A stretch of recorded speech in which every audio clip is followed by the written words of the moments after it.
pointing toward a record-breaking year, and the energy across East Tennessee is absolutely electric right now. Whether you've been dreaming of finding that next home, looking to capitalize on your current equity, or ready to dive into the investment world, the timing has never been better. Having a game plan is the key to winning in this fast-paced market, and I'm ready to help. Give me a call, Jennifer Morris, at 865-694-5904, or reach out at nextmovesmokymountains.com. That's nextmovesmokymountains.com, and go Vols. Matt Dixon, do you like these simpleton topics? Do you enjoy the simpleton stuff? Do you have fun with this? Yeah, it's a good change of pace every now and then. Yeah.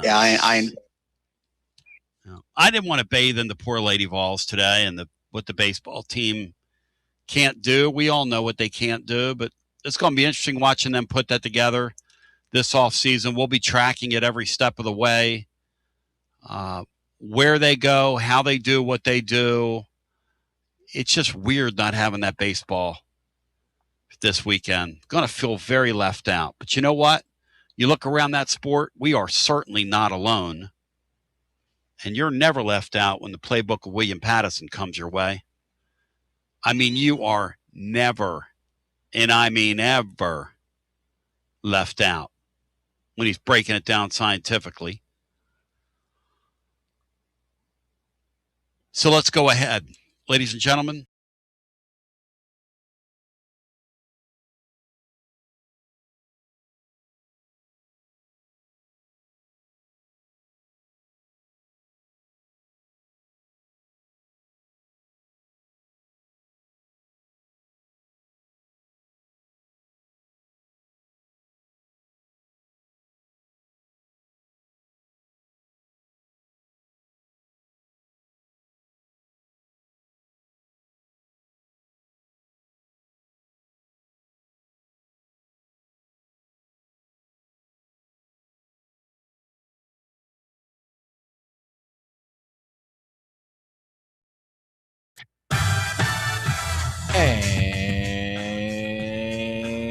And here we go, live from the White Claw Hard Seltzer Studios. It's the Playbook on Fan Run Radio. With Brett Hullander, Garrett Armbrest, and Caleb DeBus joining you, I'm William Pattison. We appreciate you listening along with us on this fine Tuesday from Knoxville, Tennessee. And we got plenty to cover over the next 2 hours, including the latest with Tennessee baseball and the transfer portal. 8 names have entered from the 2026 roster, and the Volunteers are also expected to host a couple of top transfers in the portal as well, one of them coming from Samford. We'll discuss the players that have decided to exit and where Tennessee will look in the portal to reaffirm and reestablish themselves in the 2027 season. A little bit later on, we'll also talk about the Lady Vols falling in back-to-back games yesterday in the Women's College World Series in Oklahoma City. You felt like this was the team that can make it to the national championship, possibly win it all. But unfortunately, it comes to an end yesterday at the hands of the Longhorns in back-to-back games. We'll discuss that. And then in hour 2, Faizon Brandon is picking up a lot of steam in terms of the national media. Pete Nakos reported on Friday that Brandon had kind of positioned himself to possibly be the week 1 starter. Matt Zenitz of CBS Sports Today reaffirming that as well with his own report. And now that's 2 national reporters coming out and saying Faizon Brandon might be the guy for Tennessee when things get started in 2026. We'll discuss that and also take a look at those NBA Finals. Discussed a little bit of it yesterday, now going a little bit deeper into the matchup between New York and San Antonio, and also talking about some of the other factors in the NBA Finals. The court logo has returned, and we'll discuss, was it really that difficult for the NBA to put that back in place? A lot of other things as well. We'll wrap it up with our final thoughts, a couple of intriguing storylines across the country today, including a former MLB player, first-round pick, is now going to play college football in 2026. He's going to be 27 in October, and he's going to play for SMU this year. We'll talk about that. Former 5-star wide receiver. Did he already play? in college? Or he's never played in college. He went straight to the MLB. From high school. Okay, I got you. Okay. But he was a recruit in 2018. He was in Jamar Chase and Amon-Ra St. Brown's class. Those guys are close. Wow. He was a first-round pick, played for the Angels, the Brewers, the Guardians, the Braves, and now he's going to play for the Mustangs. We'll talk about that. That's going to be our final thoughts today. But before we get into the rest of the action, let's welcome in the rest of the crew, beginning with Brett. Brett, how are you on this Tuesday? Pretty good. All the Tennessee athletics, I guess postseasons are over, which is unusual for us. So kind of shifted my focus over to this World Cup about happening as I'm sporting the new jersey, the new kit. Yes. So I'm pretty excited about that. Also saw, I know you're one for, I'm not one on big fast food, but I saw McDonald's is dropping a World Cup meal. They are? And I'm a sucker for a good souvenir cup. And they're going to have these 9, all-time greats coming out, but I don't know if it's worth the Big Macs you have to buy or the 10-piece chicken nuggets. I don't know if I can get around doing it. I wonder if I can just buy the cup and the drink. Well, I would not. Why is it got to be McDonald's? Where's Chick-fil-A? Yeah. Something like that. It's very interesting. Well, really any fast food, partnering with a competitive sport like FIFA and all of that. I'm sure it's going to do fantastic. I mean, also a golden, gold packaged Big Mac sauce. Wow. I don't know. I don't know if I can do McDonald's, though. Big news for the unemployed.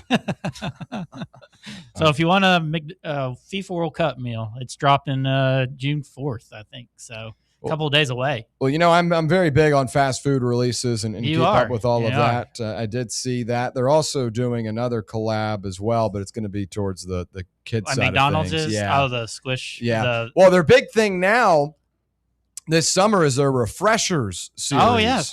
Those are going crazy, these dirty soda things. Yeah, and I just think it's such a buzzword to say Refreshers. There's nothing refreshing about Red 40 and 120 grams of sugar, but some people will buy it. Some people will take the bait. It's like one person's dropped it, they start to hit, and then everybody's like, it's crazy. Well, in the early part of 2026, it was protein, the protein kick. You hated that stuff. Pop-Tarts getting in, protein Pop-Tarts. Are you kidding me? And some people will buy that and be like, start my day with 10 grams of protein today in my Pop-Tart.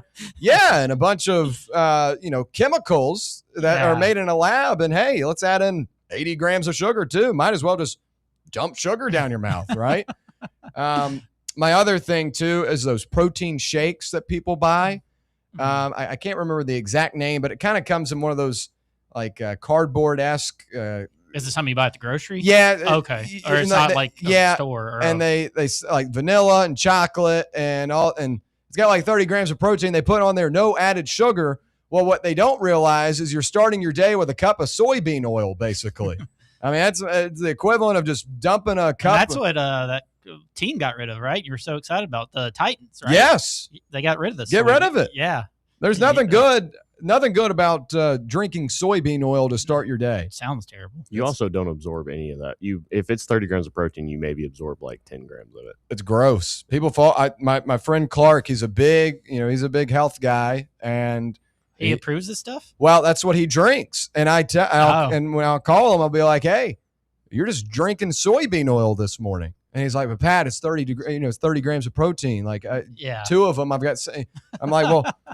2 cups of protein or 2 cups of soybean oil if you have 2 of them. Down a couple eggs or something. Ugh. What's worse is those mass gainer shakes. Those like 2,000 calorie protein shakes. Oh gosh. Man. Sorry, I didn't mean to get us on a soapbox there. No, it's okay. I get fired up about it. I know you do. I probably should have saved it for the end of the show.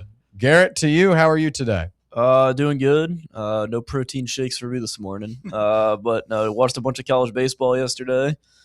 Surprised to see Georgia Tech get eliminated. Thought they were going to win the College World Series. Ended up losing on a walk-off home run to Oklahoma. So that was a bit of a shock. And then the West Virginia game last night. Happy to see Kentucky not advance. If you win 2 SEC series, you should not be in the NCAA tournament. Yeah, here they are. And they almost made it through the regional. West Virginia won. It was a pretty cool ending. West Virginia won. Then all their fans sang, "Take me home, cool. Country roads" with the team. That's why college sports are better than professional. You don't get that in professional sports. I will say I was looking at the slate of teams remaining in the field. It's all over the place. It's kind of random. It really is. Troy, Cal Poly, Little Rock. What is Bethune-Cookman in it? No. Or who's North Carolina playing? I don't remember. USC. Oh, USC? That's right. Yeah. Because USC beat A&M. They beat A&M last night. Well, they must have used an interesting logo. What I don't understand is why is Georgia Tech the away I said that yesterday. Yeah, some of these games, like it's kind of crazy how that works out. I said that yesterday too. I don't understand. Like, why is Especially if you're the host Oklahoma getting side. a walk-off win right there? It was crazy. Yeah, but, take care of your business. You don't have to do that. Exactly. But, Caleb, to you, how are you? Doing good. Yeah, I also watched a lot of college baseball yesterday, and seeing all these upsets kind of makes you a little upset because you're like, well, if we get out of that region and we play USC probably at home in a super regional, and then you got St. John's getting out of their region, and Troy and Little Rock, and then Cal Poly. It just makes you a little upset, but it's how it goes. It's where we got seeded, and it's just how the season ended. So yeah. Also, no protein shakes for me. Just straight caffeine today. Yeah, I heard Sam say I was the same way. I didn't even St. John's play baseball. Like it's one of those most random things seeing St. John's in the supers. The winners bracket of that regional. Well, the region was Florida State, who obviously top 10 team in the country. Coastal Carolina, the national runner-up last year. Northern Illinois and St. John's in the winners bracket after day one was Northern Illinois and St. John's. That's crazy. All right, well, let's get into it. First things first topic is the baseballs in the portal. No super regional for Tennessee this year. So now things get cracking in the portal. And I will say real quick, college basketball figured out you need to have the portal after the national championship. Baseball needs to add that to their repertoire as well. There's no business having the portal open while teams are still playing, especially super regional. It's not like you even divvied it down to the College World Series. I think that's ridiculous. But again, it's, I guess, college athletics in 2026. Let's get into it, however. As the portal officially opened on Monday, as players across the country poured into the portal to look for new homes ahead of the 2027 baseball season, and Tennessee was heavily involved in the action with multiple members deciding to enter their name into the portal. Also, a new entrant this morning in Cash Williams, a catcher. But we'll go down the list of guys that have entered and then talk about, which one is the most impactful departure, and then we'll turn our attention to where Tennessee needs to go in the portal, who Tennessee needs to bring in to avoid going 0-2 in a regional next year. But we'll begin with Braden Krenzel, a right-handed pitcher who showed promise in his freshman season and entered the 2026 year as a key piece of Tennessee's bullpen. And that remained the case entering SEC play when Krenzel allowed just 5 runs and 2/3 innings of work as the Vols blew a late-game lead in the series rubber match at Georgia, but he never recovered after that. Finished the year 2-3 overall, a 9.35 ERA, a 1.67 WHIP, and 17 1/3 innings pitched. And Krenzel was even worse in SEC play, posted a 39 ERA and 46 WHIP and 3 innings pitched. A guy that you figure would be a big part of the bullpen this season. Did not end up being that for Tennessee. Ariel Antigua, a shortstop, he had a role in each of his 3 years with the Volunteers, appeared in 40 starts for Tennessee, but as we discussed a little bit yesterday, the writing was kind of on the wall for him, and he will now take his talents elsewhere. You've got infielder Finley Bates, which was a really intriguing pickup for Tennessee last year, the former Mountain West Freshman Player of the Year. He came in from San Diego State, but only played in 12 games and started 2 of them during the 2026 season, hitting .333 with 1 home run and 2 RBIs, but had a really good year with San Diego State. Kind of a letdown out of the portal was Bates. And then you get to Chris Newstrom, entered his sophomore season with a chance to earn an everyday starting job, but did not take advantage of that, hitting just .173 with 1 home run and 7 RBIs. Started 15 games and played in 27 total for the Vols in his sophomore season. Ethan Moore, an infielder, he also entered his name, did not play a single game while redshirting his freshman year in Knoxville. However, he was a 18th round pick last summer in the MLB draft, but he struggled to really find the field in his freshman year this year. Hunter High, another member of the 2024 national championship team. Now, Reese Chapman was a part of that group. Obviously, he has graduated and was a 4-year volunteer. But Hunter High, he's going to finish his playing days elsewhere. He's a Nashville native and played in 40 games, but started just one, hitting .343 with 2 home runs, 3 doubles, and 5 RBIs during his time with the Volunteers. And then you've got first baseman Evan Hawkins as well. He played in 5 games and earned 1 start early in his freshman season. He didn't record a hit and 6 at-bats, but did work a walk and a score via a run, and he's from Bristol, Virginia. Ended that season in March with an ACL injury in a pregame warm-up ahead of that series finale with Vanderbilt, and now he's going to look elsewhere as well. And then this morning, it's Cash Williams, a catcher, who played sparingly throughout his time at Tennessee as well. So you've got 8 guys in total that have decided to enter their name into the portal. We talked a little bit about a couple of them yesterday as they came in, but now you've got a solid group of 8 that are exiting the program. And Garrett, to you, which one right now is the most impactful departure for Tennessee heading into the 2027 season? I mean, I don't look at any of them as losing sleep. You have a pitcher that really struggled.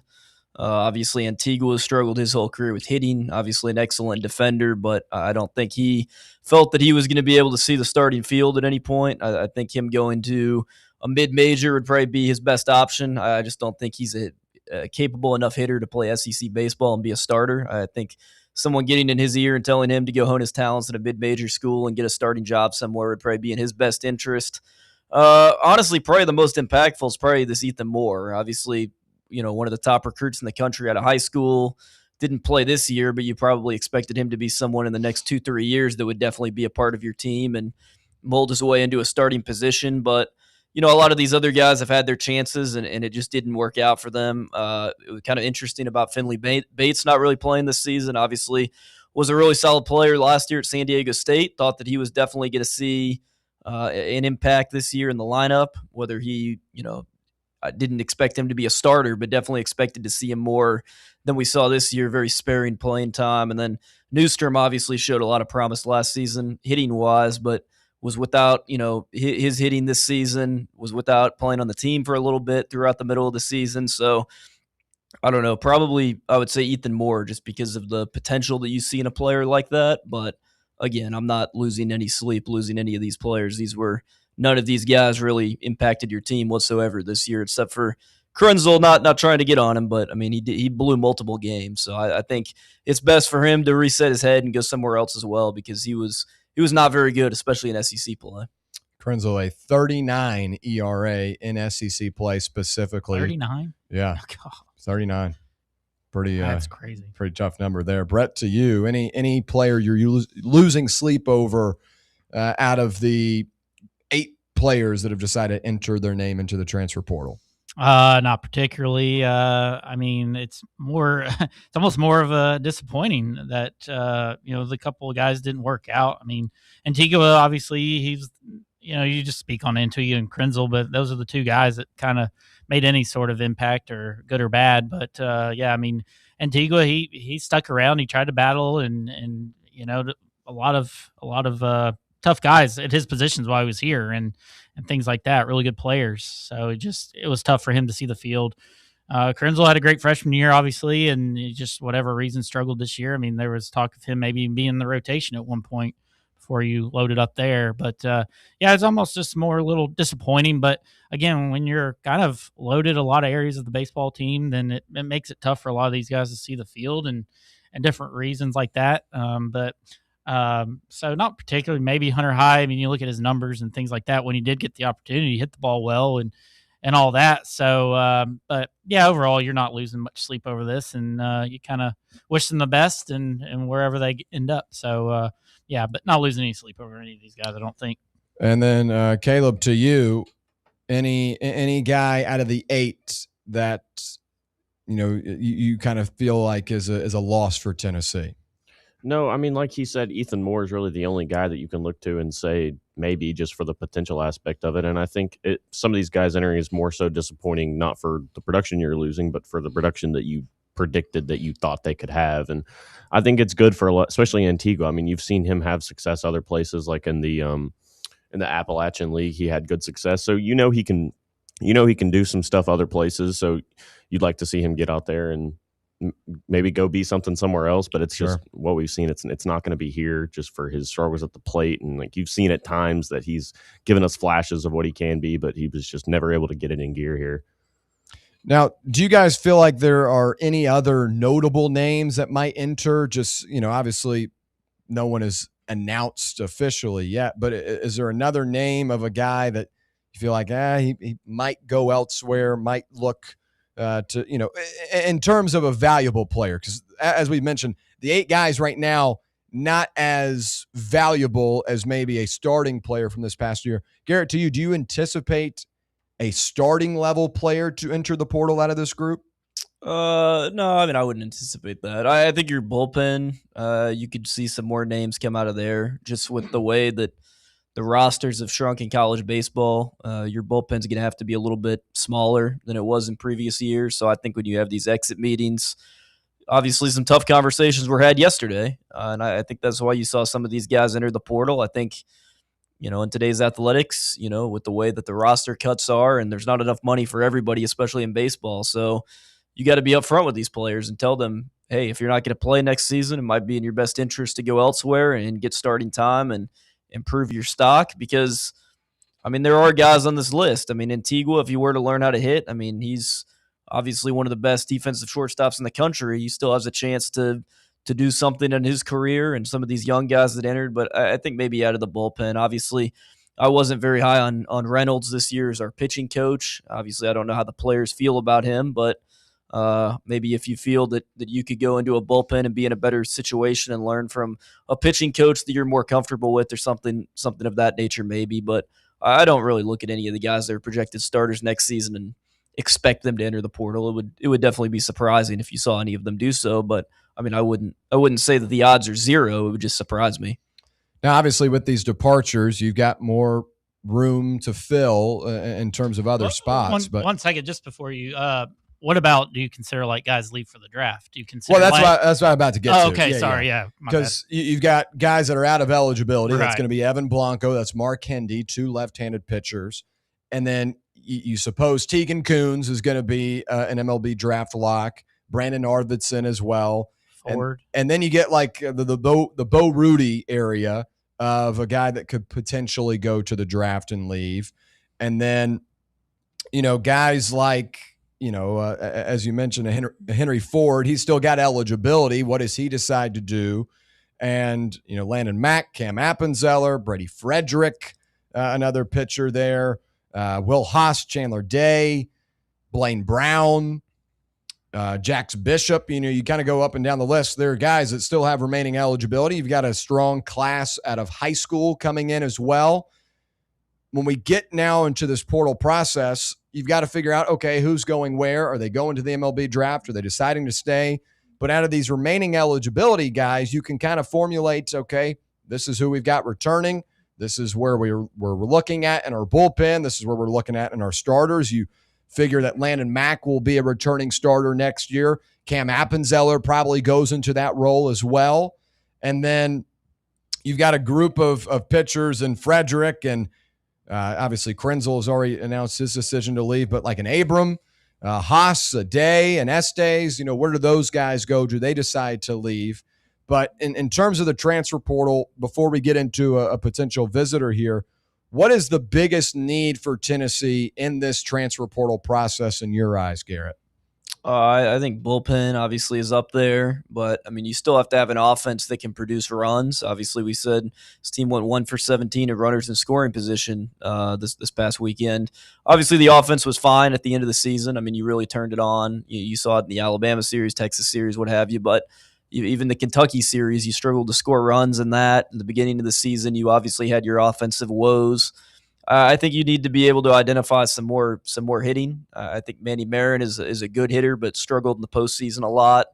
If Abernathy wants to continue to be an everyday player, he needs to develop more as a hitter, because he was a guy that we were really excited about as a freshman, and I still think he has a lot of potential. Obviously, not a powerful hitter, but a guy that can maybe be a leadoff hitter one day and get singles and get on base and hit for average.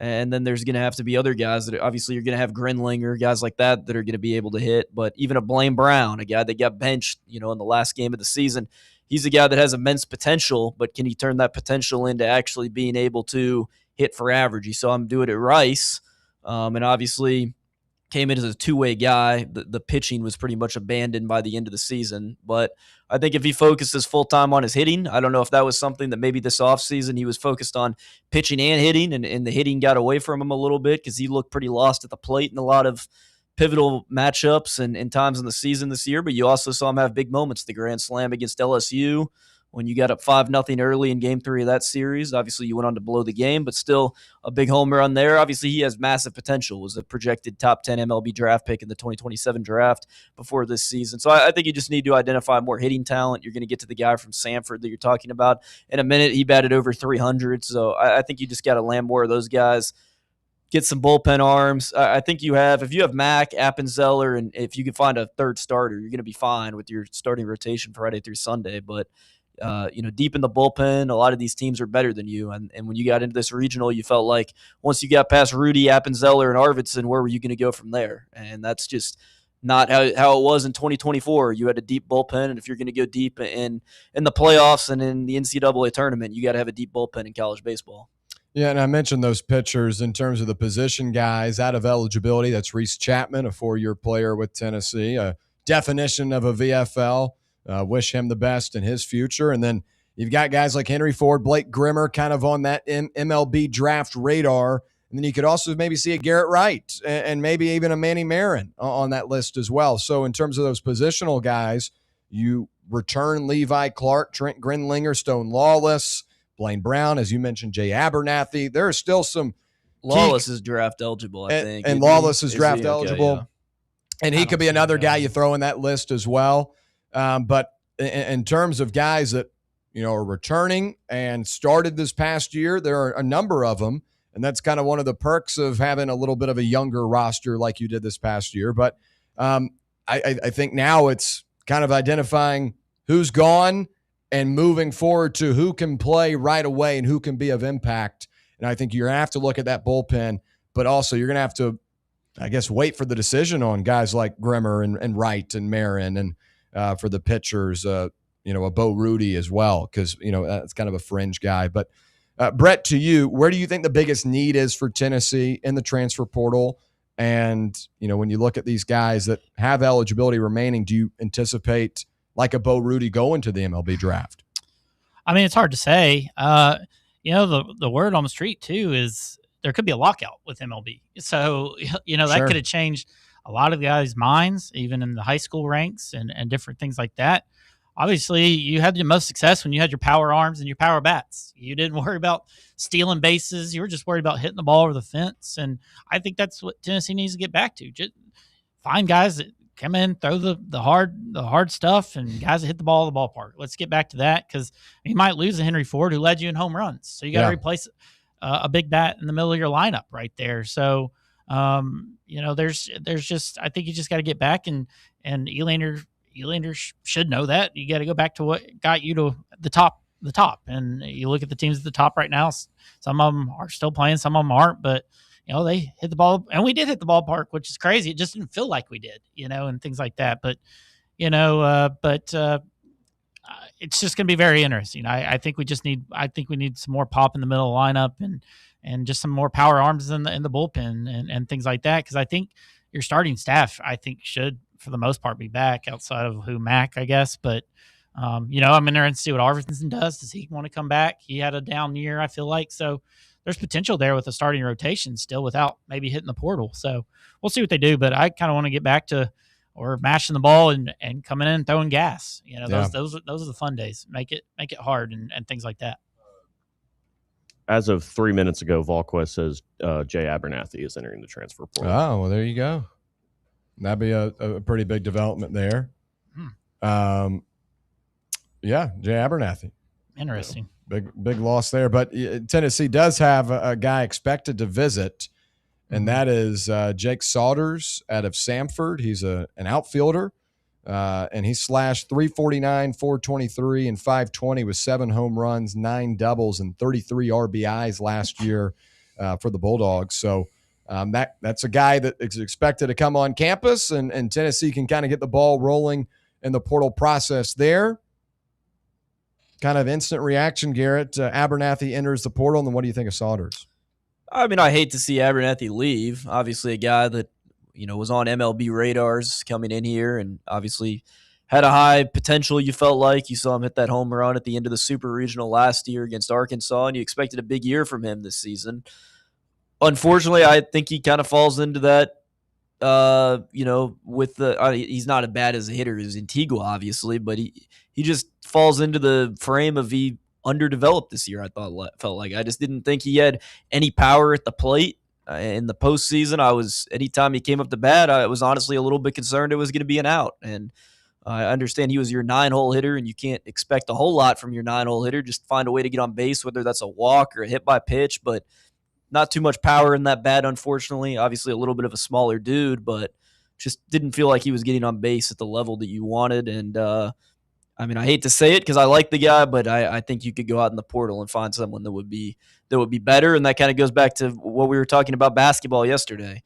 Do I hate to see a Bishop Boswell leave when it happened? Like, sure, but you went out in the portal and you got players that are probably going to be better than him this season. So I think you're going to see kind of the similar things in baseball. You're going to have tough conversations. But I think you can find a player that will at least match his production. As for the Samford guy, yeah, I mean, he batted over 300. Samford's always a tough team in the SoCon. Obviously, we played them last year, and they were a team that was on the tournament bubble. So I think he'll be a good hitter if you could add him to the lineup. And, I mean, you saw what Garrett Wright did. He was a mid-major guy that had around similar statistics and was your leadoff batter this season and probably in the postseason your best player. So I would definitely like to add him. Some developing stories for Tennessee baseball. Jay Abernathy will enter the portal, the 9th member of the 2026 Tennessee baseball team that has decided to play elsewhere for 2027.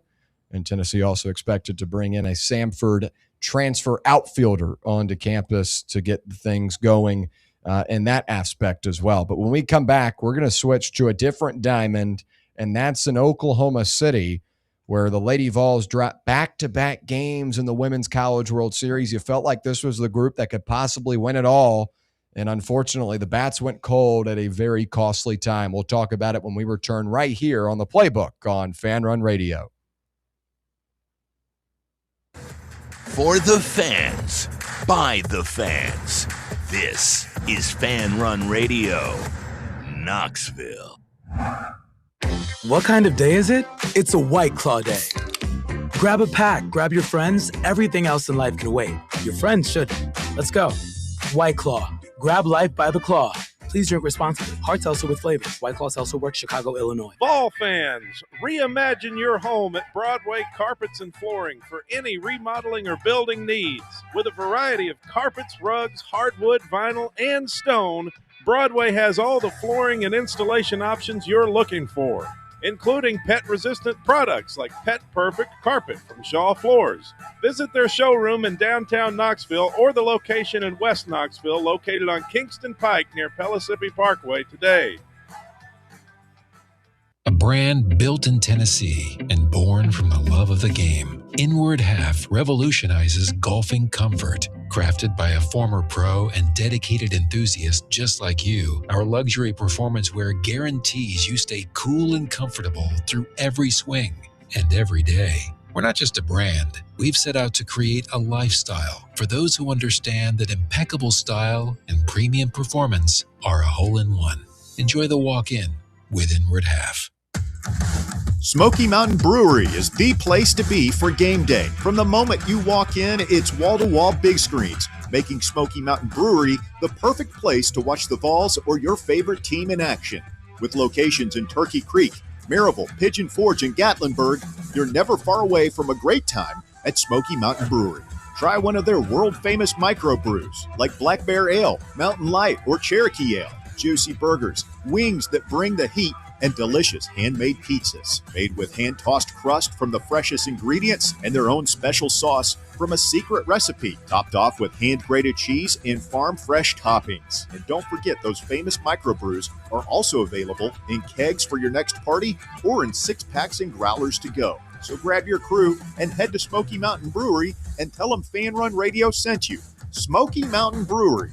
Eat local, eat good. The voluntary reaction. Can't get enough Tennessee basketball? Join Fan Run Radio as soon as every UT game is over for Big Orange Country's post-game radio free-for-all. The voluntary reaction. We'll be taking your calls on the Vols as soon as every game is over. So tune in and buckle up as we drink from the keg of glory all the way to the Final Four. The voluntary reaction. Raw, unfiltered, real. All right, back here on the Playbook. We appreciate you hanging out with us on this fine Tuesday from K-Town, whether you're listening on the free Fan Run Radio app, 105.7 FM or 1340 AM here in K-Town on the local dial, or on that X/YouTube live stream. Every listener watching, we do appreciate your time. If you're on that YouTube live stream, make sure to like and subscribe so you never miss any Fan Run content this time of year.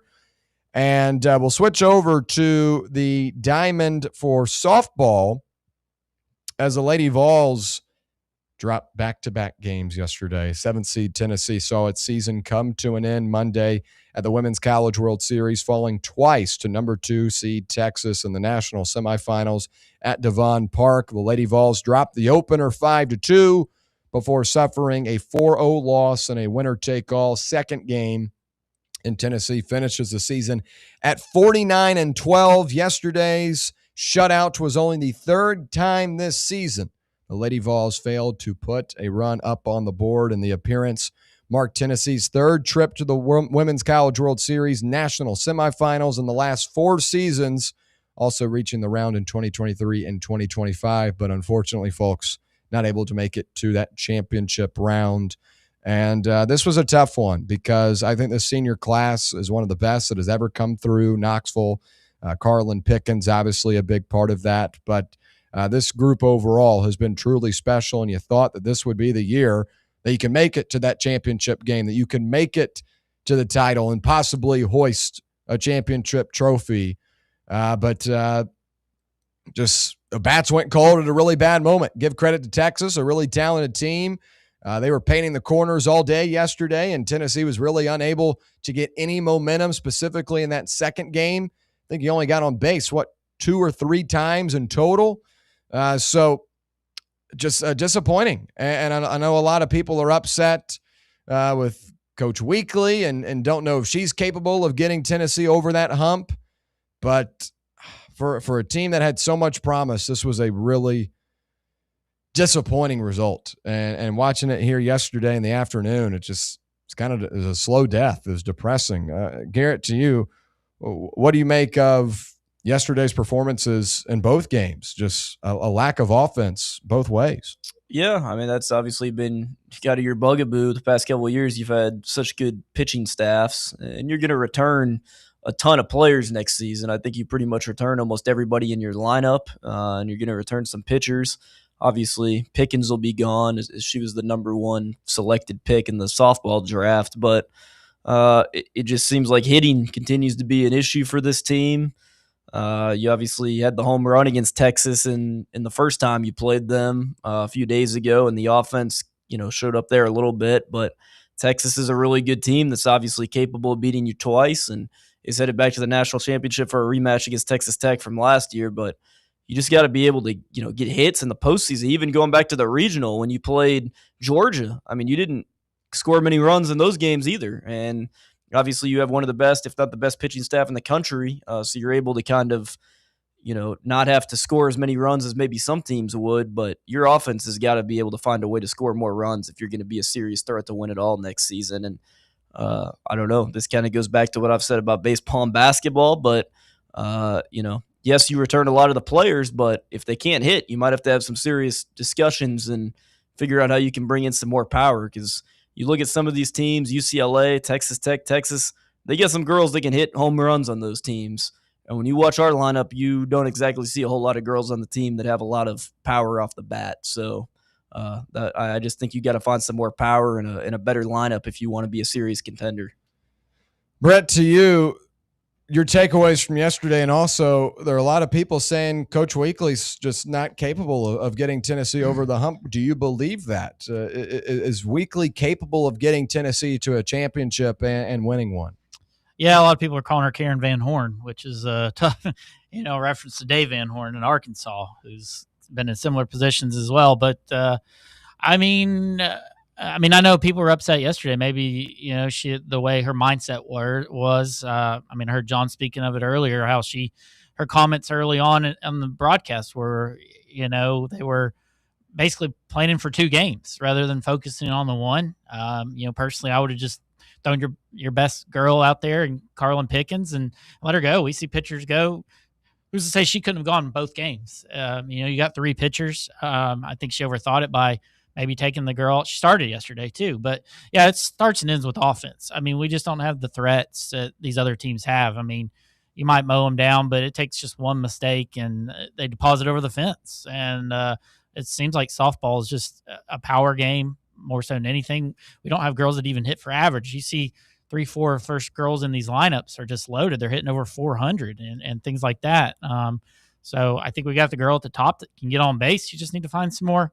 And she's had it in the past. We've had really good offenses go into Oklahoma City, and it's kind of like she's reversed course. So hopefully she focuses on the portal and gets some bats in there. But I hope for her sake she can get them over the top. I like Karen Weekly. She's won 75% of her games here. I don't think she gets the credit she deserves, maybe because she doesn't have the national title. But I fully expect us to continue with the 2 pitchers we got coming back to be right in the same boat. And hopefully, we'll hit this portal hard, maybe go steal some players from another team, and we'll go try and win one, knock down this door like we hope for Barnes.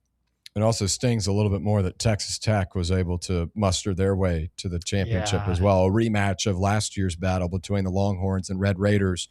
And there was a little bit of drama between the Lady Vols and Red Raiders earlier in the week. Obviously, a former player coming out and saying that Coach Weekly said something to her. Big hit last night. And she did. Did she hit the one where the girl didn't even try and jump? I don't know. And a lot of people are saying that Alabama outfielder needs to have a Brendan Sorsby-esque investigation. It was crazy. She was as tall as the fence. Tall as the fence, didn't even jump. I just think she lost where she was on the field. Yeah. That's the only thing I can think of. Yeah. Like she looked like she just thought it was a pop fly right there, but it was crazy. Yeah. That was one of the more unusual plays I've ever seen, and it cost them the game, basically. Yeah. And Alabama gets sent home, and Texas Tech seeing and Texas. Jason Williams is just hard. So Jason Williams. Oh, yeah. I appreciate him as a ball player, but, man, he's tough. But I applaud he's passionate, that's for sure. Well, he was fraternizing with some of the Texas fans after the game. They wanted pictures with him, and he wouldn't take a picture with them unless they did a guns up.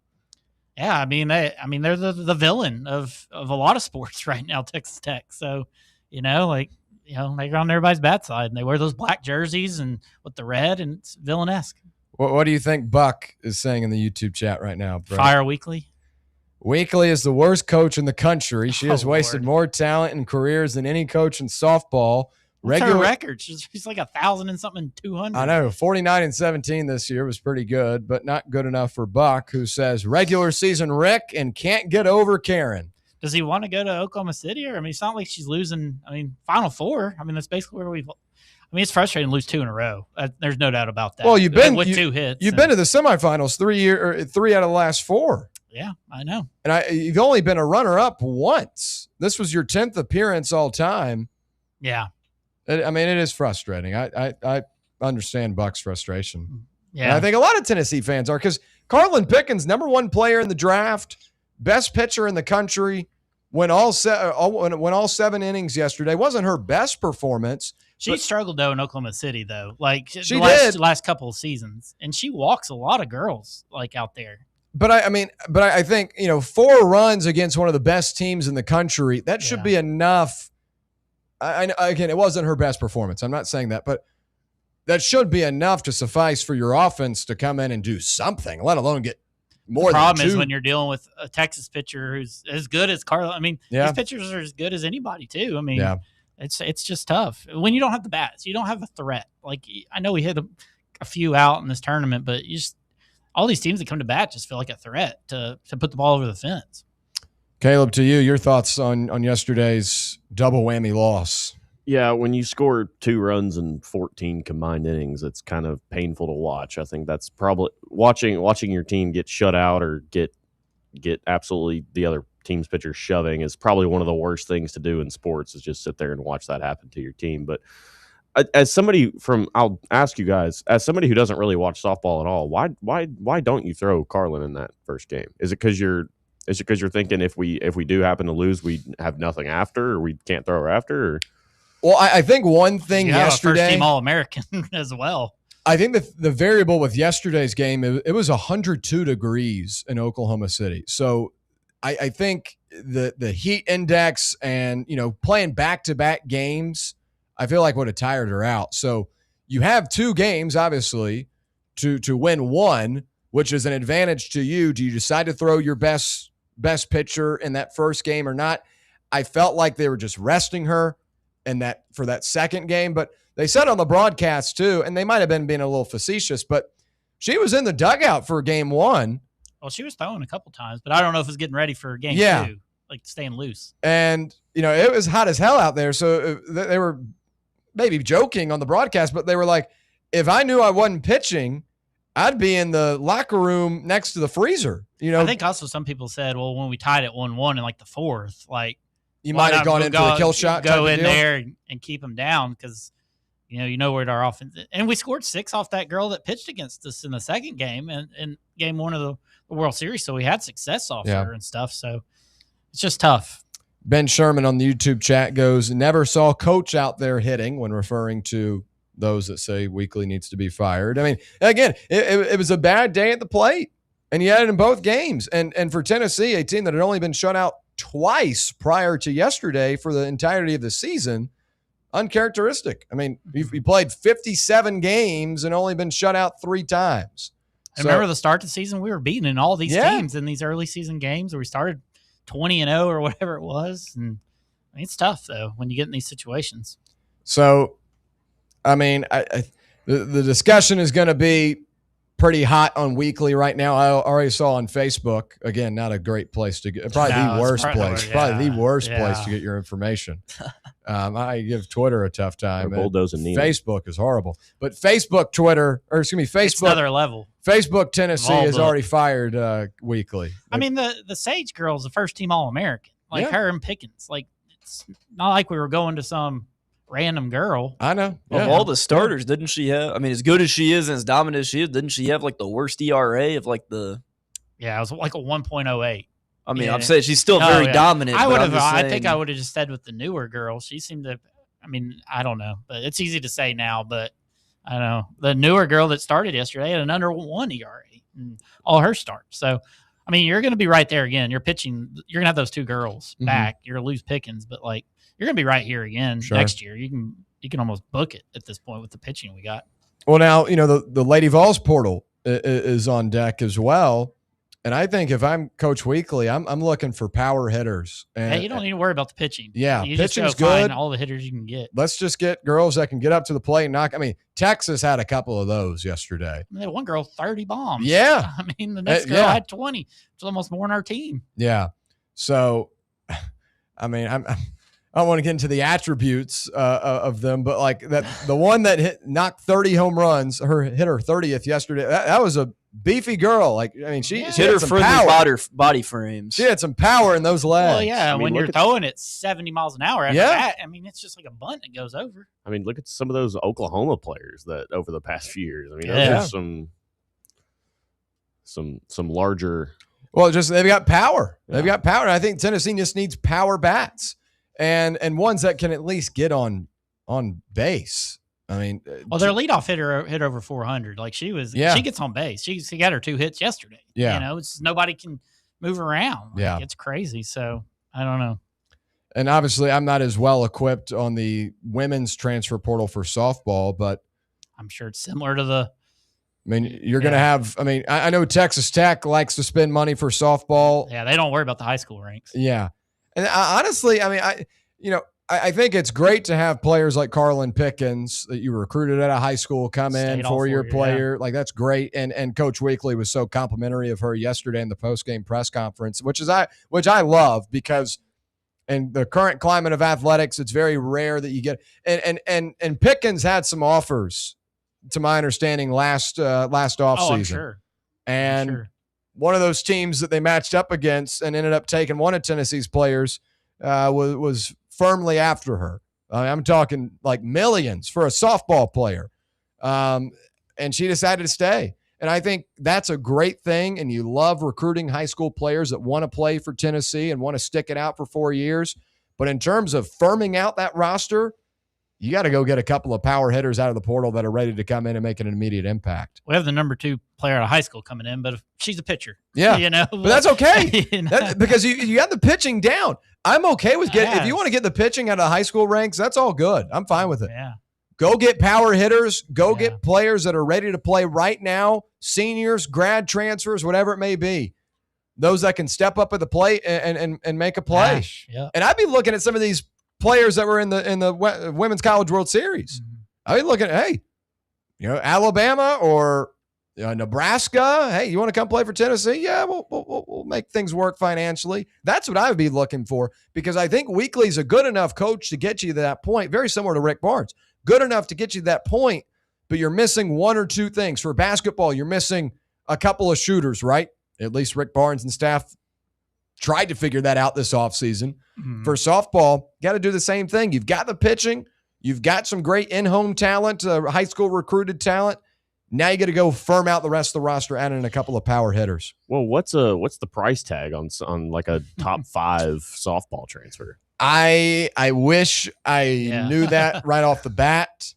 Again, I'm not as well equipped on the softball portal as I am for football and basketball and maybe a little bit baseball. But, I mean, I know that the top players for softball last year were making close to that Texas Tech girl, the pitcher. She makes $1 million. She makes $1 million. I think that's the highest one. And then again, that's a little extreme. I'd say a top player could expect anywhere from $750,000 to $1 million. Now that's like the top 5 players. I think if Tennessee's looking to get a power hitter, you're looking anywhere from $500,000 to $750,000. Well, with that being said, I mean, where's this money going to come from? Because I mean, if we're dumping as much as we do in football, basketball, baseball, and women's basketball, I mean, how much money do we have to equally spread among all these sports and then compete at the top? Because we don't have the oil money Texas Tech has. Like, we can't compete with that. Yeah, that's a question and a topic that I'd like to continue on the other side, because I think that's a big thing for Tennessee athletics, period. Do you want to be the everything school, or do you want to be everything in a specific sport? We'll talk about that when we return right here on the Playbook. Catch up with all things Fan Run by subscribing to our podcast feed. Like, rate, and download the show from the Fan Run app or wherever you get your podcasts. Hi, I'm Dr. Jacob Wilco at Knoxville Smiles. Have you ever wanted to improve the look of your smile? We know firsthand what the power of a great smile means to a person's confidence and health. Our team of doctors can provide you with an array of options for helping you achieve your cosmetic goals. From simply moving teeth into a better position, to reversible cosmetic bonding, to full mouth implant-supported dentures. It is our goal to help patients feel good about their appearance while achieving optimal health. Want to learn more? Call us at 865-539-1776 to schedule an evaluation, or visit us online at knoxvillesmiles.com. Hi, this is Bo Kregner from the Kregner Group of Realty Executives, and I know there's a lot of choices here in East Tennessee when it comes to choosing a realtor. Here's why the Kregner Group is different. At the Kregner Group, our motto is walking by faith, serving others. It's how I live my life. It's how I run my business. Here at the Kregner Group, we're committed to doing real estate the right way. Faith, honesty, integrity. The Kregner Group. Call me anytime at 865-742-1035 or visit my website at bonoshouses.com. Welcome to Axle Logistics, where excellence isn't just a goal, it's an energy. As a leading third-party logistics company, Axle is powered by an award-winning culture built on a work hard, play hard mentality. Here, the drive for success is contagious and hard work never goes unnoticed. Whether you're just starting out or looking to level up, Axle Logistics is the place to launch your career. Join us and take your ambition to the stars. To learn more, visit axlelogistics.com. All right, back here on the Playbook. We appreciate you hanging out with us, continuing that conversation on the Everything School, because that's what Danny White, Tennessee Athletics Director, likes to boast his chest about. But is it sustainable to be the Everything School and still win national championships in respective sports and be the Everything School in a good way, not just semi-competitive and everything, but winning championships and everything? And I think in the NIL era, that's something that a lot of schools are having to figure out. And if I'm Tennessee, I focus on where a lot of the people go to, and that's football, that's basketball. Those should be the top two budgets, and they are. And then I go down the list. What right now is most important on campus? Is it baseball? Is it Lady Vols basketball? Is it Lady Vols softball? And you've also got other programs. Tennessee golf has done a hell of a job recently. The rowing team is really good. I don't know what the rowing NIL looks like, but what I'm saying, get those new boats, man. What I'm saying is you've only got so much money to divvy out.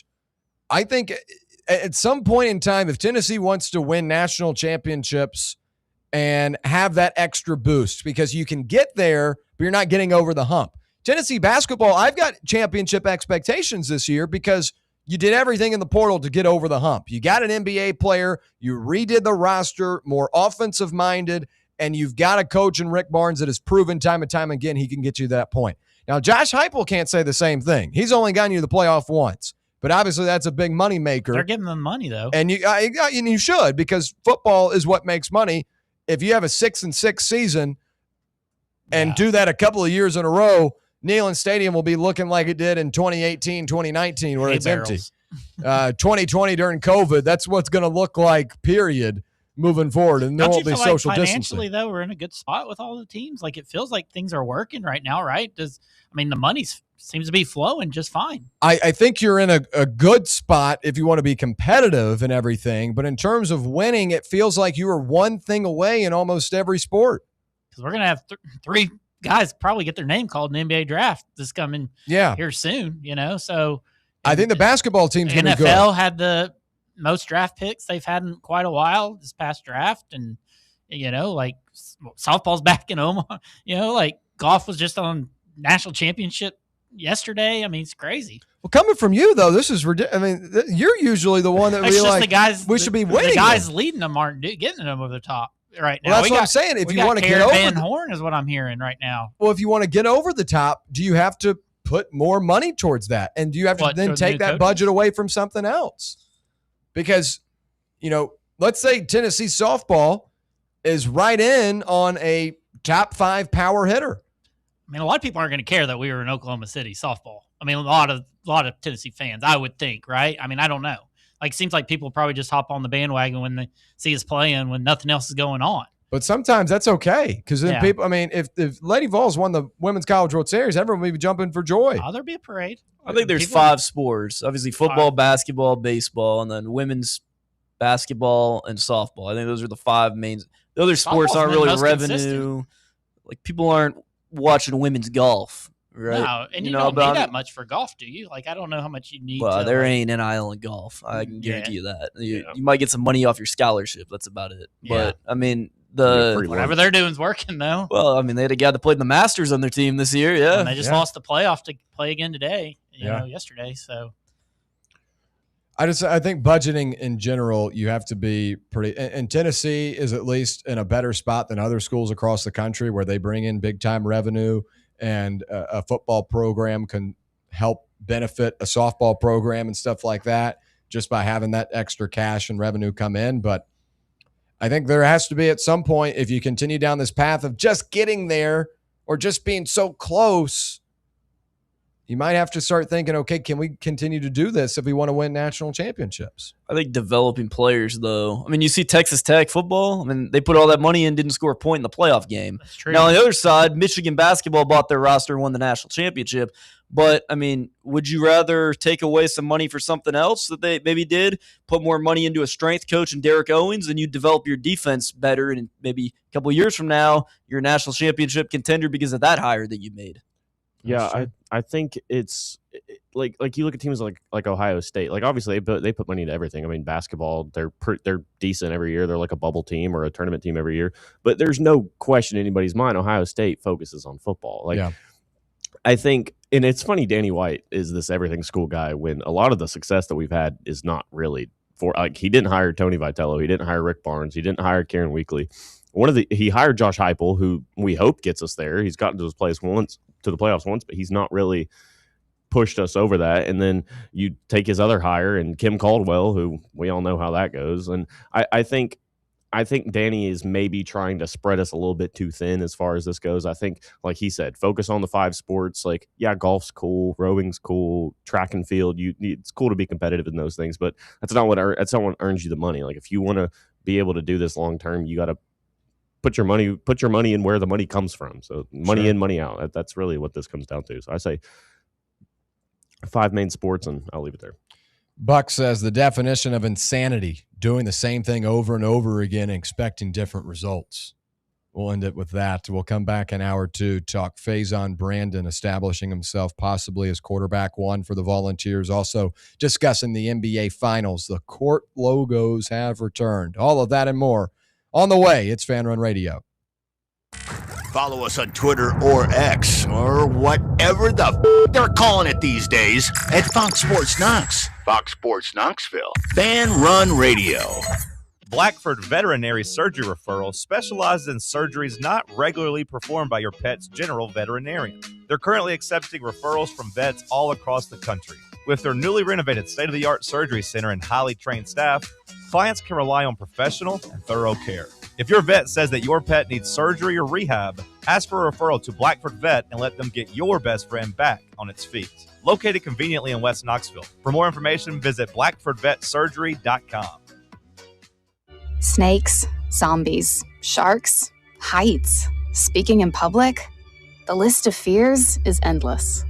But while you're clutching your blanket in the dark, wondering if that sound in the hall was actually a footstep, the real danger is in your hand, when you're behind the wheel. And while you might think a great white shark is scary, what's really terrifying and even deadly is distracted driving. Eyes forward, don't drive distracted. Brought to you by NHTSA and the Ad Council. Smoky Mountain Brewery is the place to be for game day. From the moment you walk in, it's wall-to-wall big screens, making Smoky Mountain Brewery the perfect place to watch the Vols or your favorite team in action. With locations in Turkey Creek, Maryville, Pigeon Forge, and Gatlinburg, you're never far away from a great time at Smoky Mountain Brewery.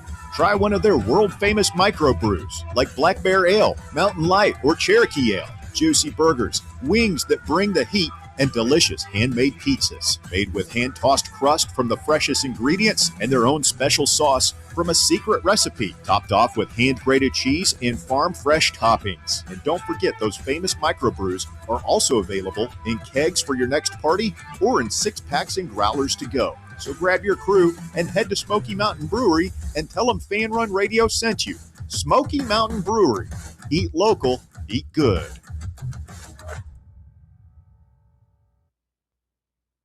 You're listening to FM 105.7 and AM 1340, WKGN Knoxville, and W289CU Knoxville. Fan Run Radio. We really need to get some branded stuff. Shirts, hats, promo items, something professional. I mean, we could just find a website and order a bunch of it ourselves. You could, but you're taking a big risk. You don't know the quality, the fit, the timeline. It's a roll of the dice. Yeah, I guess, but isn't that how everyone does it now? Not the ones who actually care about how their brand looks. Look, if we're putting our name on it, it needs to be done right. We need SM Athletics. SM Athletics? Yeah, they specialize in working with businesses like ours. Apparel, hats, promo gear, but real, customized stuff. They actually care if it turns out right. Probably a lot better than getting stuck with 100 t-shirts with crooked logos. Exactly. Plus, they'll walk you through everything. Sizing, colors, material, so it matches the image we're trying to build. Makes sense. What's the name again? SM Athletics. Trust me, if you want to look like a real company, not a flea market stand, this is the move. If you're serious about your brand, work with people who are serious about getting it right. SM Athletics. Barley's has live music on weekends, general team trivia on Wednesday nights at 8 p.m., and now live sports trivia courtesy of the Knoxville Trivia Guys every Thursday night upstairs. The game starts at 7 p.m. and is free to play for everyone, so head on down to the Old City and show off your sports knowledge and win gift cards to Barley's. Use those gift cards to buy some delicious food and drinks, and you can take it all in with their wide selection of TVs and indoor projectors.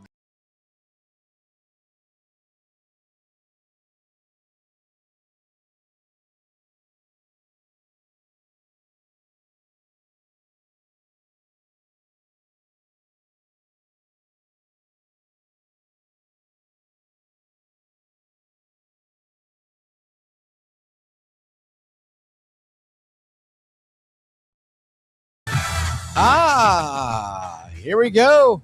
Hour number 2 on a Tuesday, live from the White Claw Hard Seltzer Studios. It's the Playbook on Fan Run Radio. Brett Hullander, Garrett Armbrust, and Kayla DeBusk joining you. I'm William Pattison. Great stuff in hour number 1.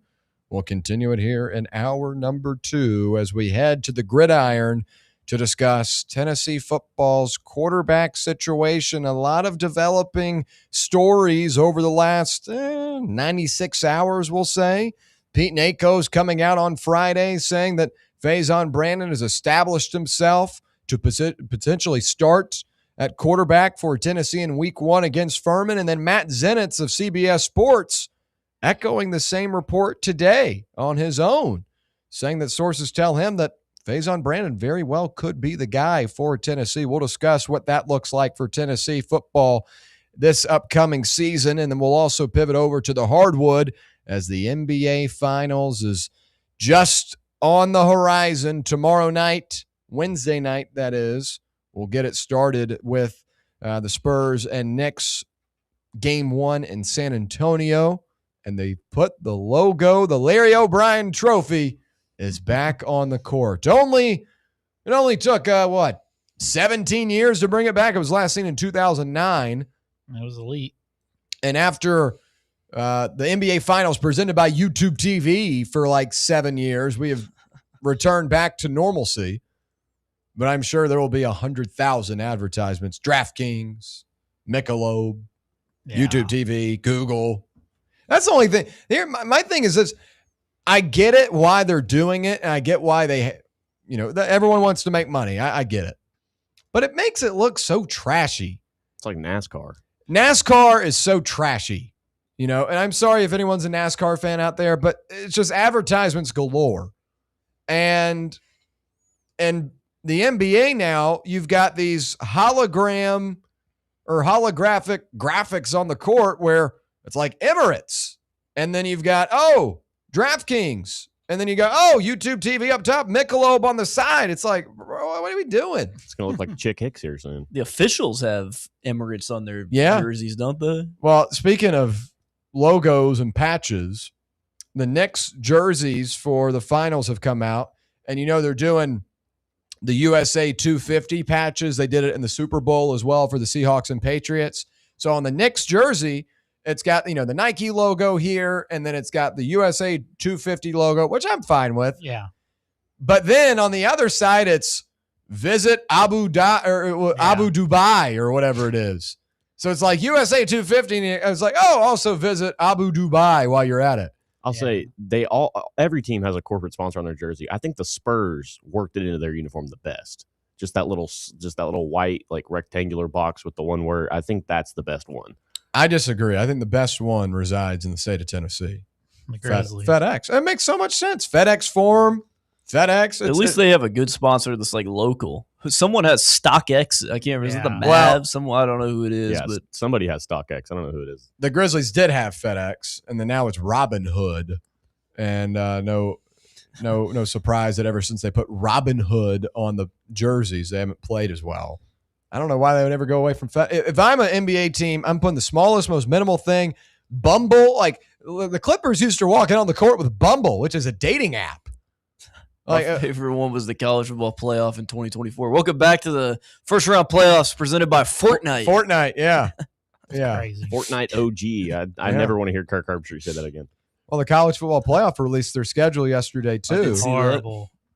and ESPN's basically selling off the rights to games. TNT is going to get a semifinal game. It's ridiculous. But it's going to be the ESPN crew. TNT doesn't have a crew for They it. just produce it. Yeah. And then the Rose Bowl could be at 8 o'clock. Whoa.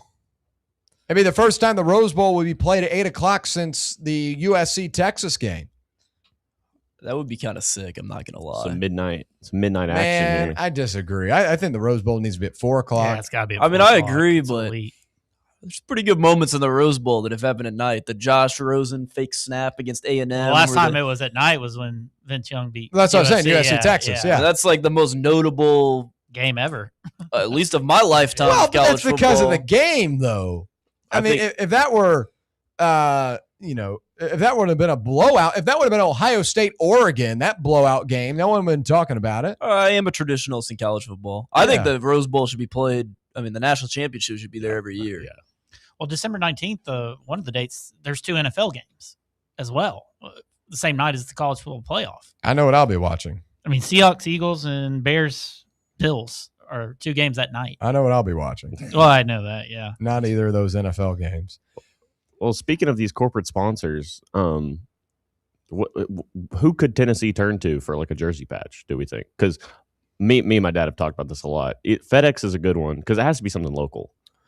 I feel like FedEx is more. FedEx is partnered with We said Memphis Pilot, football. I think, right, at one point.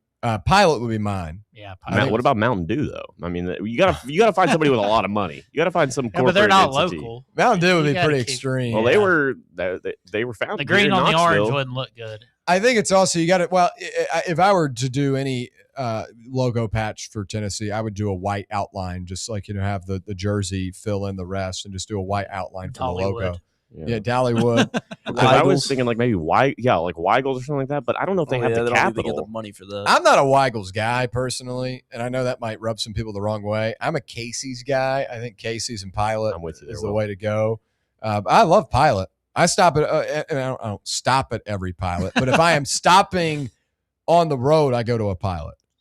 I think that would be an easy one, but they're already giving all the money to have the logo on the field, and then Food City's. You got to give it to whoever the biggest booster is. Obviously, Haslam. You're gonna have to. Yeah. You got to keep Tennessee keep those football. guys. You got to keep those guys. Cleveland happy. Brown Yeah, logo Tennessee, on your Tennessee football is sponsored by the Cleveland Browns. National Predators.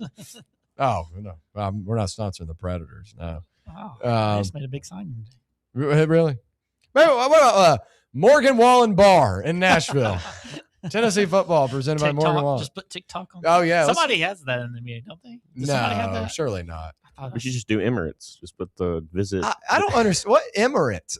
Emirates is everywhere. Is that That's Arsenal airline? Is that an airline? Yeah. They just have so much money, so they can just go. They can do anything, anywhere they want at any time. Tennessee football sponsored by McGee Tyson Airport. I saw this weekend; it was pretty packed. But well, outside of the jersey sponsors, there's other things to talk about with Tennessee football, and that's what we'll begin hour 2 with today. And that's Faizon Brandon possibly being Tennessee's quarterback 1. I know there are only 2 options, maybe 3 if you're in Brett's camp and want Ryan Staub, but I'm just kidding. But checks all the boxes. Yeah, checks all the boxes. Bad, not good. Experience. He is a quarterback. Yeah, quarterback. Yeah, quarterback can use his arm. But Dion, 1 year removed from having Joey Aguilar, a 24-year-old who had already been in college for 7 years, and everyone knows that story. And no offense to Joey, it was a great season for him, and I was really excited for him and the opportunity that he had. And I think a big thing that a lot of people should take into account as well is the reaction from the family. I mean, you turn to the camera and you'd see his mom and grandmother crying. That means something, right? Putting on the Tennessee uniform meant something. So regardless of what you thought of his performance, that meant something to him, right? But a 24-year-old, much different than an 18-year-old and a guy that just recently turned 18 in Faizon Brandon. But that is a 5-star true freshman, Faizon Brandon. Put a little respect on that name.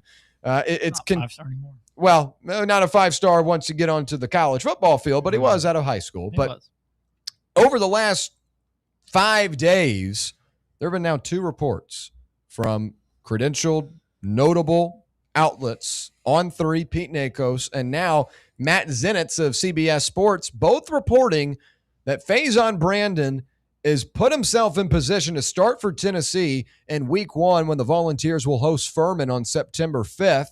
That game time scheduled for 3:30 p.m. Eastern time on the SEC Network Plus, as that was released last week. But two guys now coming out and basically hinting at he's going to be the guy.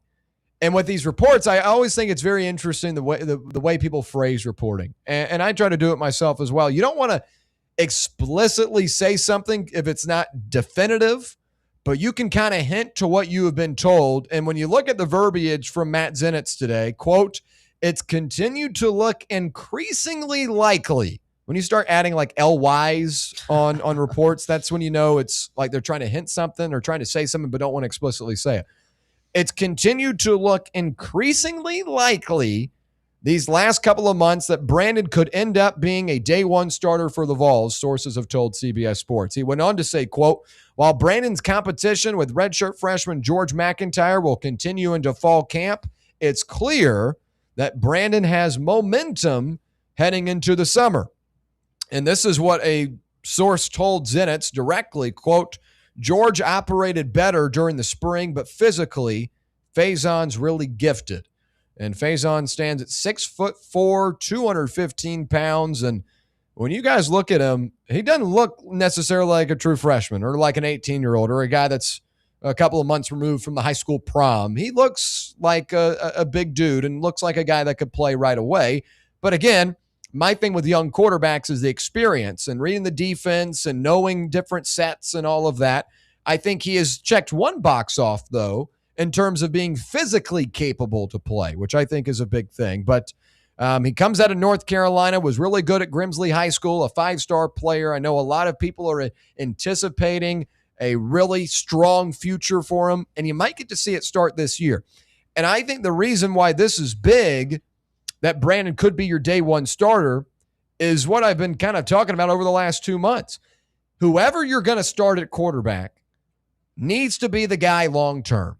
Whoever you believe is going to be the long-term option for Tennessee football needs to start day one against Furman and needs to be your guy next year. Because there's no point in starting George McIntyre just because he's older. He's only a year older. Faizon Brandon's had the playbook since he was in high school. So they're on the same level playing field in terms of understanding. I know those in practice reps can go a long way as well, but these guys are both, basically on the same playing field. Don't start George McIntyre just because he's been here an extra year. Josh Heupel is too late in his tenure to be giving out handouts to guys because the pressure is going to heat up, especially in 2027 if you don't have a great year this year, and I don't anticipate that. You need to play the guy that you think is going to be best long-term. I think that's Faizon Brandon. I think he's got the higher ceiling. I think he fits your system better with that dual threat ability, and he has come in already in spring camp and has impressed. I talked to the players on the team. They said, yeah, Faizon Brandon, he looks the part. He's been impressive. And that's no straight to McIntyre. They're not dissing on him, but they're saying they were impressed. And I think the staff was equally impressed. And now that's why it's leaking out that he's might just be the starter, that he's positioned himself to be a starter because he impressed, did his job. He needs to touch up on a couple of things, his accuracy and such. But he feels like he's got a good spot right now because he's got the confidence. He's got the build. He's also got a good understanding of the playbook. And I think for Josh Heupel, this is a perfect scenario. The kid's ready to go. Play him. 2027 is going to be a big year. You don't want to be going through growing pains in 2027. You don't want to be going through another first-year quarterback. The guy that starts this year needs to be your guy in 2027, regardless of McIntyre or Brandon, because there's no point of having 2 growing pain years back-to-back. So I think this is positive news to hear now 2 outlets reporting that Brandon's positioned himself to be the starter. Garrett, to you, big college football guy yourself, what do you make of Faizon Brandon and these reports that he's now positioned himself, increasingly likely positioned himself, to be the starter? I mean, I like it. Obviously I'm with you of, maybe freshmen don't necessarily win in the SEC, but I think this is it's not like one guy is a, 1-year starter and the other guy is not played. They've basically, I mean, neither of them have started a game. Obviously, McIntyre's played sparingly in games of smaller opponents, of things of that nature. But SEC gameplay and, meaningful situations, they've both taken 0 snaps. So I think that Faizon is your better option long term, especially if this team, I hope this is a good team. I hope they surprise us this fall. But if this team realistically is more of a 6-6, 7-5 team that's going to the Outback Bowl, opposed to a team that is going to be playing a home playoff game in Neyland in December, I think you got to roll with the guy that's going to be in the future. Because this team in 2027 and 2028, with the options that you're going to still have in the wide receiver room, the offensive line with Osenda and Sanders, you've picked up maybe a little bit of momentum in this Gabriel George's recruiting over the past couple of weeks. You're going to have a good running back room. You'll be a couple years into this new defensive system. Like, it feels like in 2027, 2028, you could be a really good team. And this year's probably going to be a little bit of your, bye year. You're not going to be as good this season. So have those growing pains. See what happens. Whoever loses the QB job is probably going to transfer anyways, so it doesn't really matter. So in that case, I think you go with the younger guy, the 5-star, that's a dual threat quarterback. He can run, he can throw. He's obviously picked up the playbook pretty good, has a very athletic frame. In my opinion, I would much rather see Faizon be the QB1. I hate to say that for McIntyre because I know he's an in-state guy. He was a highly recruited guy to Nashville as well, and he's done everything to put himself into the position to be the starting quarterback this fall. But I think if you're looking at what this roster could be in 2027 and 2028, you just don't want to mess up who that quarterback's going to be. And I just think Brandon's ceiling is a little bit higher than McIntyre's. The floor for McIntyre might be higher just because he's been in the system a little bit longer. I just don't think he has the ceiling that Faizon has. So do you guys feel like Faizon's winning the battle, or is it more McIntyre's not ready, or they're falling in love with the intangibles that Faizon has rather than something else? Like, I mean, that's my big question about this battle right now. Is he truly, and it seems like he is. I'm not trying to say he's not, but like there seems to be more talk about what George possibly isn't, the weight thing, the playbook thing, just he doesn't have the athleticism, so it just feels like it's a new shiny toy and they're falling in love with it, kind of a la the Joe Milton thing. Well, I think in this spring, and this is not what I think, this is what I know. This spring, both of them had an equal opportunity to showcase what they can do. Right. Brandon came in and surprised because of his body type and what he looked like, and he didn't look like a freshman. So that was kind of the first thing. A lot of people, he didn't look like a freshman. Mm-hmm. To my understanding, the second thing, and this comes from people in the building, McIntyre's been a little in over his head. And he has second-guessed himself on throws in practice and has been critiqued in front of the entire team. And then on those ensuing possessions, not made a throw here, not made a throw there because he's overthinking. Mm-hmm. I think he's in over his head on it. Gotcha. And I think anytime a quarterback gets in that spot, that's trouble because now you're not trusting your intuition. You're not trusting to read the defense. So, they got 2 high safeties, right? And you're trying to decipher, okay, are they playing zone? Are they playing man? And sometimes they're going to be, if they're playing zone, you're going to have wide open opportunities. They're going to be guys, zone breakers but he's not making those throws because he's second guessing his own intuition. And if you're losing the mental battle, you're not going to win the quarterback battle. If you're losing the mental battle with yourself, you're not going to win a quarterback battle. And that's, to my understanding, what has gone down in spring. Not that McIntyre has now lost the job. He's going to have the opportunity in the summer. If he comes back and looks more sharp, he could definitely win it. But at least in camp so far, through the practices so far, Brandon has been the bigger takeaway because he is the new shiny toy. Yeah. But he doesn't look like an 18-year-old. He looks like a guy that could play right away, and he's impressed with his physical attributes and his athleticism. And with McIntyre, a guy that's already been in the room for a year, he's second-guessing himself. And I think anytime in life, right, you have something for an entire year, whatever it may be, and then this new person walks in or, a new thing comes in. You're going to be a little bit more attentive to that because you haven't seen it. It's new.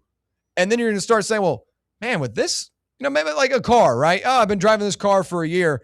And then you go on the lot and they've got this new one. It's like, oh, well, this one's got heated seats and this one's got louder bass and all. And you're like, oh, I kind of like this one better. And that's kind of the spot that McIntyre's in. He's got to deal with the new shiny toy that comes in, the new shiny car. And if he's in over himself and is not making the right throws or is second guessing his decisions, that's only going to help the new shiny toy and Faizon Brandon. So again, whoever starts needs to be the guy long-term. If that's Brandon, I think he's got a higher ceiling. I'm all for it, but there's still going to be an opportunity for McIntyre to carve out a way to potentially start week 1, even though right now, if the season were to start, I'd say it'd be Brandon. Caleb, what do you make of the developments recently between McIntyre and Brandon and Tennessee's quarterback situation? Yeah, I mean, it's kind of on par with what we've kind of been hearing the last probably month or so, is that Faizon's kind of separating himself from McIntyre, and it kind of feels a lot like if it doesn't to you guys, you chime in, but I feel like, to me personally, it feels like a lot like the Joe Milton, Hendon Hooker QB battle in 22, where it's like everybody kind of knows it's Milton, everybody kind of wants Milton, but I don't think we're going to hear a decision on this till maybe the week or the month of the game. Like Heupel's very closed off, and we've known that for a while, and he doesn't really speak in absolutes basically ever. So I think it'll be after fall camp until you hear a word on this. But I personally think it's Faizon. I want it to be Faizon. I'm with you. I'm like, if this is your QB of the future, go ahead and start him. I don't think this kid is your average 5-star recruit. I mean, he was the number 1 player in his class at one point. This kid's got it, and I think this isn't just a regular recruit. This is a guy that you bring in and you start year 1 or year 2, and I think this is a guy that you build your program around and you build your future around. And I think he's got the offensive weapons to be successful. I don't think it takes a superhero. I've said it before. I don't think it takes a superhero to be successful in Heupel's offense. I think if you can go in there and if you have a strong arm and you're relatively accurate, I think you can be successful in Heupel's offense. And that's kind of the way that we've seen. I mean, Joey Aguilar came in here and few months, he's missed all of spring and came in here and led the SEC in passing yards. So, like I said, it doesn't take a superhero. So I think Faizon can flourish in this offense, and I think it's Faizon. I think it's matching what we're hearing out of practice. Brandon was rated as the 3rd best overall prospect in the 2026 recruiting class per 24/7 Sports, and the North Carolina native ranks as the 2nd highest quarterback recruit the Vols have landed in the modern recruiting era, behind only class of 2023 number 1 overall recruit Nico Iamaleava. Let's hope that Brandon's tenure ends in a more positive way than Nico's, but it is a risk to put out a true freshman at your quarterback. And really, either McIntyre or Brandon, it's not like you're getting an established guy. And again, that's why I don't believe Tennessee is going to be a team that competes for a college football playoff spot. I think this is a group that loses 4 games, but that's okay if you get the guy valuable experience. Who knows? You could maybe pull off an upset. You could beat an Alabama at home, and that's a big momentum boost heading into the rest of the year. I just don't think this is a playoff team, but that doesn't mean it has to be a wasted season. That doesn't mean you're not going to be able to compete in a lot of games. And if Tennessee competes against a Texas and an LSU and an Alabama and maybe a Texas A&M on the road at night, then I think there's a lot of optimism heading into the new year, to where it's now, okay, you got an experienced guy, you've got an established quarterback. Let's see what we can do in 2027, where the expectations will then be make it college football. I know I've playoff. asked you this before, but are you in the camp of seeing both, like during the season? Or, I mean, is the offense stagnant with Faizon and the first few games? I mean, you got to see what Max got if it was a close battle, and came down the last week of practice, like Caleb's saying. Like, do you have to give McIntyre a shot to maybe run an offense, and maybe he produces a little bit better because he can throw the ball better? I don't know what it might be, but like maybe there's a scenario where Faizon's stagnant with the offense and we're, not scoring points and things like that. Like I that's what I'm thinking I could see, and something like that. I know you've been an advocate of let him run out the season and see what happens. Mm-hmm. And then just you're more focused on 27 than 26, things like that. So I don't know what your all's thoughts are on possibly having to see both guys. Well, it's kind of a similar scenario. Last year at Notre Dame, Kenny Menchie and CJ Carr, 2 highly recruited guys out of high school that battled all summer long, and it was razor thin. Yeah. CJ Carr got the nod. They played against Miami week 1. Obviously, that's a tougher opponent than Tennessee will face in Furman. But CJ Carr wasn't great. A lot of it was kind of training wheels and babysitting. A lot of behind the, Did he sit out a year before playing? Was he behind? He was a redshirt freshman. He was behind, what's his name? From Duke. Right? Riley Leonard. Riley Leonard. Yeah. Okay. And he played. Right. And they lose to Miami. Mm-hmm. They lose to Texas A&M. Mm-hmm. They continue to roll with him. You've had a whole offseason, a whole spring, and a whole summer to decide. Right. And Kenny Minchie was right there.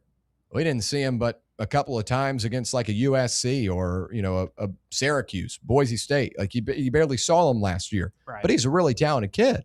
Mm-hmm. But CJ Carr won the job through the spring, the summer. You had 6 months of data that led you to that decision.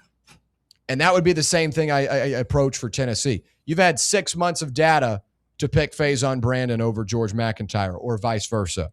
Right. 15 minutes against Furman or 60 minutes against Furman and maybe 30 minutes against Georgia Tech isn't going to change that for me. Gotcha. So whoever has been better, I trust Josh Heupel to make that quarterback decision. He's done it before multiple times. Dylan Gabriel was a freshman when he was at Central Florida. Chose Gabriel. And obviously that was a little bit of a different spot because of Mackenzie Milton had that injury. But regardless, you've had 6 months to figure it out. I trust Josh Heupel that he's going to pick the right guy after that. And I guess that Underwood took his lumps in Michigan. He's probably going to be a lot better this year for having put forth a whole season of football. And he should. I hope he is. Yeah. Even though Eric Weddle doesn't believe he will be. Came out, I don't know if you guys saw that. Eric Weddle said he wasn't going to be good. Bryce Underwood's not a quarterback or something, but kind of just an athlete back there or something. Yeah. You can be good as a true freshman, though. I mean, JKS at Cal, his first college game against Oregon State last year, he was making NFL throws over the middle of the field the first game. And if McIntyre truly is like over his head and scared to release throws and stuff, like if there's one position on the football field where you can't have many like if he's a negative thoughts and you got to just make your decision as quarterback. Yeah. And if you're playing these games and you're playing against Texas and Alabama and you're in a 24-24 game with 7 minutes left in the fourth quarter and you get a 3rd and 8, you can't throw an interception or miss a wide open receiver because you're second guessing yourself. That's true. Yeah. Jaron Kiawe-Sagapulitelli was a hell of a player last year. Obviously a different level of competition. Yeah. But he was a really good quarterback. And Julian Sand was really good this past year. I know he was a redshirt freshman. Obviously, he started his career when Nick Saban was still at Alabama. It's doable, but I look at the Bryce Underwoods. I look at the Dylan Raiolas. I look at the DJ Lagways. I've got a long list of 5-star guys that have come in and struggled. I just think it's a part of it. Bryce Underwood was the talk of the town. LSU and Michigan were battling for him. Michigan didn't beat a good team last year. Washington was their best win. Mm-hmm. But that's okay in year one. Now, if Underwood sucks again this year or is limited again this year, then that's a problem. You might have just whiffed on the guy. Don't forget about my guy, too, by the way. Who, Bear Bachmeier? Yeah, don't put some respect on his name. Well, when you got LJ Martin next to you, it surely helps out. I mean, and that Carr defense. had Jeremiah Love next. Come on. Do we live in fantasy land and talk about Johnny Manziel? Oh. Here's my thing. That was different. Because here's the thing. And people will still say this now. They'll talk about my Prince, Trevor Lawrence, and how he's a true freshman. Jake Fromm. He's spelled different, right? They'll mention, Jake Fromm and Jalen Hurts and all these guys. Yeah. But the difference there is those guys were kind of before college football turned into what it is now. Yeah. Where you've got guys like Muhammad Torrey at Miami that are playing his 8th year of college football. You've got the transfer portal, which is bringing in, keeping guys in college, and also there's so much movement. I know Trevor was so great, and he truly was great in college, but you started. But I don't think you can expect that now in this age of college football, where there's a lot more movement and there's a lot of differentiating factors than there were in 2021, 2019, 28. That timeline. So.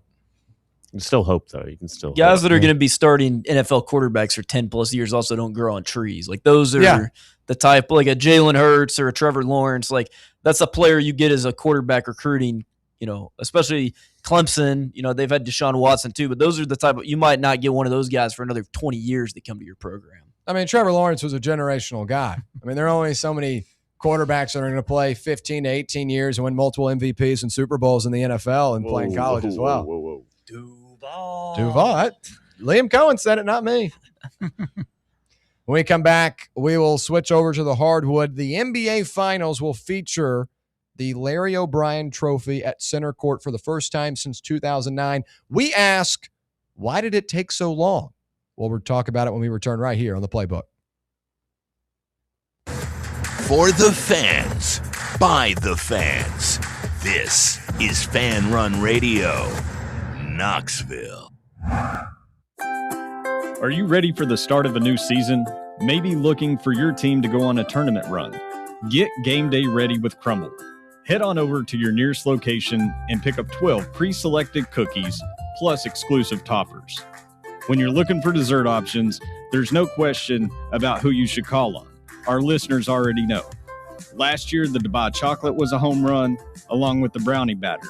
Oreo crumb was another crowd favorite. What new flavor will set the standard this season? If you're in the Knoxville area, there are 3 locations ready to serve you: Clinton Highway, Parkside Drive, and Maryville. Download the Crumble app to build your best lineup and vote on the best combos. You can even put your bid in to request a new flavor. Order in the app and slide on over to your nearest location. Tell them Fan Run sent you, and as always, it's for the fans, by the fans. Don't miss the cookies. White Claw is taking hard seltzer to new heights with White Claw Surge. At 8% alcohol, White Claw Surge is a stronger wave of refreshment that doesn't compromise on taste. Available in 4 bold waves of flavor like ripe blackberry, citrusy blood orange, zesty natural lime, and tart cranberry. Check out your favorite retailer in-store and online for the White Claw Surge Variety 12-pack and 16-ounce single-serve cans. White Claw Surge. Please drink responsibly. Hi, I'm Dr. Jacob Wilco at Knoxville Smiles. Have you ever wanted to improve the look of your smile? We know firsthand what the power of a great smile means to a person's confidence and health. Our team of doctors can provide you with an array of options for helping you achieve your cosmetic goals. From simply moving teeth into a better position, to reversible cosmetic bonding, to full mouth implant-supported dentures. It is our goal to help patients feel good about their appearance while achieving optimal health. Want to learn more? Call us at 865-539-1776 to schedule an evaluation, or visit us online at knoxvillesmiles.com. Running a business, coaching a team, planning your next big event, you need more than just gear. You need SM Athletics and Logo Solutions. Custom uniforms, branded apparel, promotional products, done right, done fast, and built to show off your brand with pride. From local businesses to high schools to major universities, SM Athletics is trusted by winners. Get real service, get real quality, get noticed. SM Athletics and Logo Solutions, where your brand comes to life. Visit smathletics.com and let's build something great together. Fan Run Radio, the flagship station for Tennessee fans. This ain't no wishy-washy, limp-wristed, kale-eating, half-ass sports radio station. We're your in-your-face, truth-telling, say it loud, flag-waving, face-painting, hardcore, bring the noise, causing a ruckus, don't give a damn sports station. Sports talk that doesn't just hang up and listen. For the fans. This is Fan Run Radio. Get some. All right, back here on the Playbook. We appreciate you hanging out with us on this fine Tuesday from K-Town. Coming up in about 24 minutes, it's The Drive with Russell Smith, Bob Baskerville, the Bear, and Walker Smith. They'll round out the rest of your Tuesday. And in a little bit, for my final thoughts, a very, very interesting story in college football. You know, we were talking earlier about how things have changed since 2021. When, you know, in 2020, when Trevor Lawrence was dominating college football, things have changed since then. A former first-round pick in the MLB draft back in 2018 is going to play for SMU football this upcoming year. He's going to be 27 in October, folks. He was in the same class. LeBron, if he wants to come play tight end. Yeah. He was in the same class as Jamar Chase and Amon-Ra St. Brown. And he's going to play for SMU. He was a former 5-star wide receiver recruit, though. He was rated above Jamar Chase. We'll talk about that to wrap up our final thoughts. Also, I must attend to a comment here. Jason Scheck says Caleb Williams has already surpassed Trevor Lawrence. That's not true. And pro, he's talking pro? I hope. Or just as a quarterback? I hope not, because either pro or college, he has not done that. Just because you're doing, this emote and music videos doesn't mean you've surpassed Trevor, the Prince. Well, I had a question about that SMU guy. I'll be quick because I know we'll get to it later. So this new eligibility rule, like the 24, is it 23 or 24 years old is the new that they're trying to pass? I believe it's just 5 years. I think it's just 5 years. 5 years after you turn 18. Okay. Will that be retroactive against this kid, or will he be grandfathered in if that passes? Well, he's just going to be. He's never played college football before, or he's never attended college. Period. So he's technically a loophole into all of that. Okay. So, yeah, Matt and chat knows who I'm talking about. We'll talk more about that here in a moment. But I do want to touch on the NBA Finals just briefly, as that does start tomorrow night, Wednesday night, that is, 8:30 p.m. Eastern time on ABC. Going to be one of the most anticipated NBA Finals, most likely of the decade. This is a big one. Victor Wembanyama going up against New York, one of the biggest markets in the NBA. There are a lot of eyes on this one, and this is a pretty fun matchup because you've got the alien and then you've got a big market, and they're clashing. And for both of these teams, it's been a minute since they've been here. For San Antonio, it was 2014. For New York, it was 1999. Do you guys know who they lost to in that 1999 series? None other than the San Antonio Spurs. Tim Duncan, David Robinson, and co. That was the last time New York was there. They're underdogs in this series, but they're going to have a fighting chance. And one of the things that I am really excited for is the presentation this year, because over the last 2 to 3 years, the presentation for the NBA Finals has not been held up to the standard that it needs to be. The NBA Finals is the NBA's equivalent to the Super Bowl. Super Bowl is a massive production. The World Series, a massive production. The NBA Finals in recent years has felt more like a advertisement wave and a lack of attention to detail, if anything. And you've had some pretty big teams make it. The Warriors and Celtics, those are two big brands. But it was sponsored by YouTube TV, and you got plastered all over the place with advertisements. This year, it seems that things are going to change as the NBA announced the court designs for the NBA Finals on Sunday, and the designs will feature the return of a large Larry O'Brien trophy on the court. And the intention to re-add the trophy to the Finals court was announced in October, but now it is officially on the court, and they have locked in the slates, and it's going to happen, folks. I'm excited for it, and this is going to be the first time since 2009 that the NBA has placed a large decal on the court. It was removed originally over concerns about the player's safety. Some people had noted that it was slippery and caused bad traction. This year, they have integrated it as a part of the wood, so it's not a sticker this time around, and I think that's a big plus. And it's going to add to the aesthetic of it. Also, the NBA Finals is no longer presented by YouTube TV. It's just the NBA Finals. So that's another good start. But I don't really understand why it was so hard to bring back. I think sometimes in life, people or companies or video games or whatever it may be, they'll take things away purposely just to bring it back in 3 to 4 years and have everyone rejoice over it. It's like nacho fries. Yeah, there you go. Nacho fries at Taco Bell. It's probably not hard for them to have it year-round, but they bring it back. Oh, there's more than it's now, don't they? It's more permanent than usual, but okay, yeah. Regardless, though, I feel like companies just take stuff away just to bring it back. Like it's like the iPhone saying, okay, we're taking away the lightning port and we're going to give you a new one. There was nothing wrong with the first one, right? So they're just adding in new to create an incentive or create more of a drive to attend it or buy it or whatever it may be. But why did this take 17 years to bring this back? It's the NBA Finals. I feel like it can't be super logistically complicated to paint something on the. I mean, you put those massive logos on it. It's the exact same. I mean, again, it's more so what you said. But. Yeah, it does look sweet. I'm looking at pictures of it. Yeah, it looks good.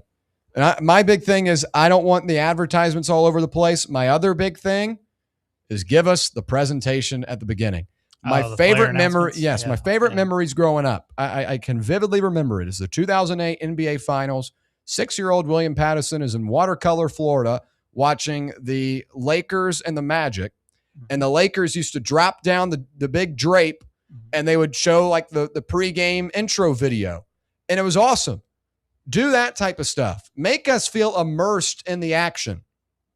Make it feel different than a regular season game. So show us the pregame warm-up, or show us the pregame hype video. Show us the player introductions. Hell, they used to do it. Anthem, all of it. They used to do it where they'd introduce the whole damn team. Yeah. They go down the list and even talk about the first player, number 15, a guy you've never heard of, but he's on the team, right? I love that stuff. So I hope they bring that back. I don't need this to year. know every player, but at least the important guys. Like do like 7. Or maybe for game 1, do the whole team, and then for the rest, just do the starters. I don't need to know about Bismack Biyombo. I'm sorry. Well, or Kelly Olynyk. Oh, but it just adds to it. Well, they're playing in the NBA final. Well, not playing, Them announcing Kelly Olynyk, Brett, is not going to make you lose sleep. Let's get to it's a cool moment for the guys. He's been in the NBA final. He doesn't need it. So, all right, everyone that's been, all right, we're going to line everyone up. Just If do you've the been in the starting finals, five. Starting 5. That's it. That's all I need. And the coach. Harrison Barnes, you've been here before. You can exit the building. Yeah. Everyone that is playing the finals, please step forward. We're naming the players right now. We're good. I can't tell you the 7th man on the Knicks benches. They only play 6 guys. Mitchell Robinson, I guess. Miles Deuce McBride. Oh God, Brett, if you were on the Knicks, would you want to get your name announced in the NBA? I would finals? be. I'd be starting. I mean, it'd be easy. Brett would be starting. Yeah, I'd be right next to Brunson. I'll be Landry Shamet. Wow. The backcourt duo of Jalen Brunson We and might Brett not be in the Hollander. NBA finals right now. We probably have a lottery pick, but Yeah. Yeah. I'd be the GM. I'd put me up there. You can announce me there. Player and GM. I don't know about that. First I'll let ever player. LeBron. No wonder you're starting. I'll let if you're the LeBron. GM. I'll let LeBron handle that here in a couple of years. Oh, okay. Okay. But real quick, touch on the NBA. Are you excited for the finals this year? Do you feel like the presentation is going to live up to the newfound expectations that they're trying to set? Hopefully. It kind of cracks me up that they took away the court design because of player safety, and then the Big 12 tournament played their basketball tournament on a glass LED court this like year. highlighter or something. Yeah. It'll be cool. I think a little bit of it, though, is just like nostalgia. Like, I don't know, growing up, there's just certain like the 2013 finals is just nostalgic to me. Yeah. Or like the 2016 finals, I'll look back on for the rest of my life. That it's nostalgic. Like that's just like score bugs on football games and stuff that you don't get anymore. Like you miss those. Like I think it would be cool if they brought back the 2013 CBS Saturday afternoon SEC scoreboard. Do too much. Yeah. Like I don't know. I just think it's just like the simplicity of things were better back then. I think a lot of things on earth were better back then. Nostalgia is such an interesting thing, and I think a lot of it is you think back about the past and past, because like you remember the good things more than the bad, long term, I feel like. And back in 2013, people might not have liked the CBS scoreboard, but just looking back on it, they might have remembered a fun game they watched or something they liked about it, and they're like, oh, that scoreboard was great. Just over time. Well, when it's there the entire time, you wanted something good to look at. Yeah. This sucks. We're losing 17-0, but I hate the scoreboard. My big gripe with the ESPN presentation of the NBA right now is they got rid of the all-time finals or just the intro for ESPN NBA basketball, which was awesome. It was dramatic. It was, added something to it. Now it's kind of like, like you're at a club type of Is deal. it the one you have in here? I don't know if I can play it. That's the Fox Sports South one. Okay. Oh, yeah. But I'm talking about like, Yeah. the original one. See, I don't like the NBC. Like their studio's too modern for me. Like the production of the NBC games, in my opinion, is But just the like guys they have talking about. I like the guy. Yeah, it's just I don't Nowitzki know. and all It's those just guys. very. I don't know. Prime has got a similar type of modernistic Yeah. approach. I've got a lot of problems with the NBA, and I love the NBA. It's I kind of have an NBA note regarding Nate Ament. Have you seen all this news on him? Might be going to the Nets. Yeah, might be going to the Nets, and he also worked out good for the Lord. Thunder yesterday as well. You better hope the Thunder to pick him. They said he did a lot of what was reading closeouts and understanding the game with them and stuff like that. So If he goes the to- Thunder pick like 12, like 9, 12, something They've like got that. 12 and Nets pick 17. like 12 and 6 or 17. 8. They got 12. Yeah, Thunder the at Nets 12 and the 17. Nets love him. Like they Oh. might get him at 6, which seems crazy for the Nets. But If I'm Nate Ament and the Nets love me, I am. what are you trying to pull an Well, Eli I'm Manning? I'm going on or- Instagram Live and pulling a Shannon Sharp. Well, yeah, then Nate's probably going to wish he came back to Tennessee at that point, like He'll Von be Silovich. Injunction to return. injunction to return. If Brooklyn takes Nene, that I would file for an injunction to return to college basketball. You don't want to see him in Brooklyn? Hell no. I've been saying that. Like, you guys have been talking about, like, come back to school, go be a top 5 pick. And then when I mentioned, like, he's going to go a bad team, you guys said, who cares? He's going to go play. Go play aside Danny Wolf from Brooklyn's Michigan. an elite place, not like right elite place? I'm saying, for like, what? Basketball. It's like, it's right there. Maybe for basketball in Rucker Park, but not what goes down in Barclays Center. I mean, what if he changes? They got a bunch of tomfoolery going around in there. How many draft picks did they have last year in the first round? Like 5, 6? And whiffed on all of them. Yeah. Well, tell your Grizzlies to take him. You guys got Boozer coming. You'll be fine. I want Caleb Williams or Darius Haykoff. I'd be fine with Nate. I'm serious. I'd be fine with Nate going to any place in the NBA besides the Nets. I'm dead serious. Even the Jazz. Really? I'd take the Jazz over them. Jazz are going to be good. I'm telling you that. They're going to be good. 50 wins. Mark it down. If Nate Amick goes to the Brooklyn Nets, he needs to file for an injunction. The Jazz have as good a starting 5 next year as anybody in the league. Honestly. They really do. Stop. I'm telling you. And they're going to add DeBonsa. Stop. We're not doing that. Okay. All right. I'll give my little 2 cents about the NBA Finals. I think, like, I'm with Garrett 100%. Like, that's the score bug and the intro music. That's the stuff you remember. Like, obviously you remember the games, but it makes it so much more. Like, it's like when CBS had the SEC package. It's like I still sometimes will drive to football games and listen to that SEC intro. It's like it does something. Like, nostalgia is one of the strongest feelings you can feel, and it's nice to see it come back. I know last year they had like the little tiny mock-up of it, like up in the corner was that last year that they had that? Mm-hmm. And it's like, I don't see how it's much more difficult to put but that's a whole nother conversation but it's over now. Thankfully, we don't have to keep talking about it, but I think that's the kind of stuff you remember. And like you guys are talking about I think TNT is like by far my favorite for TNT NBA. had elite. Yeah. That was an elite package. So especially with TNT for college basketball, I think they do a great job with that too when the tournament rolls around. It's just another thing is announcers, like announcer voices. That's stuff you remember, those guys. And I think it's nice that they're finally leaning back into the fan side of things, and less the corporate side. They're kind of maybe listening to us a little bit more. It might only be 80-20 on the split there, but I'm glad they're at least listening to us a little bit. So yeah. Well, I think on Jason Scheck on the chat said that I, instead of saying Caleb Wilson, I said Caleb Williams. You did. You're already thinking about it. I apologize. Well, Jason's in here talking about Trevor and Caleb.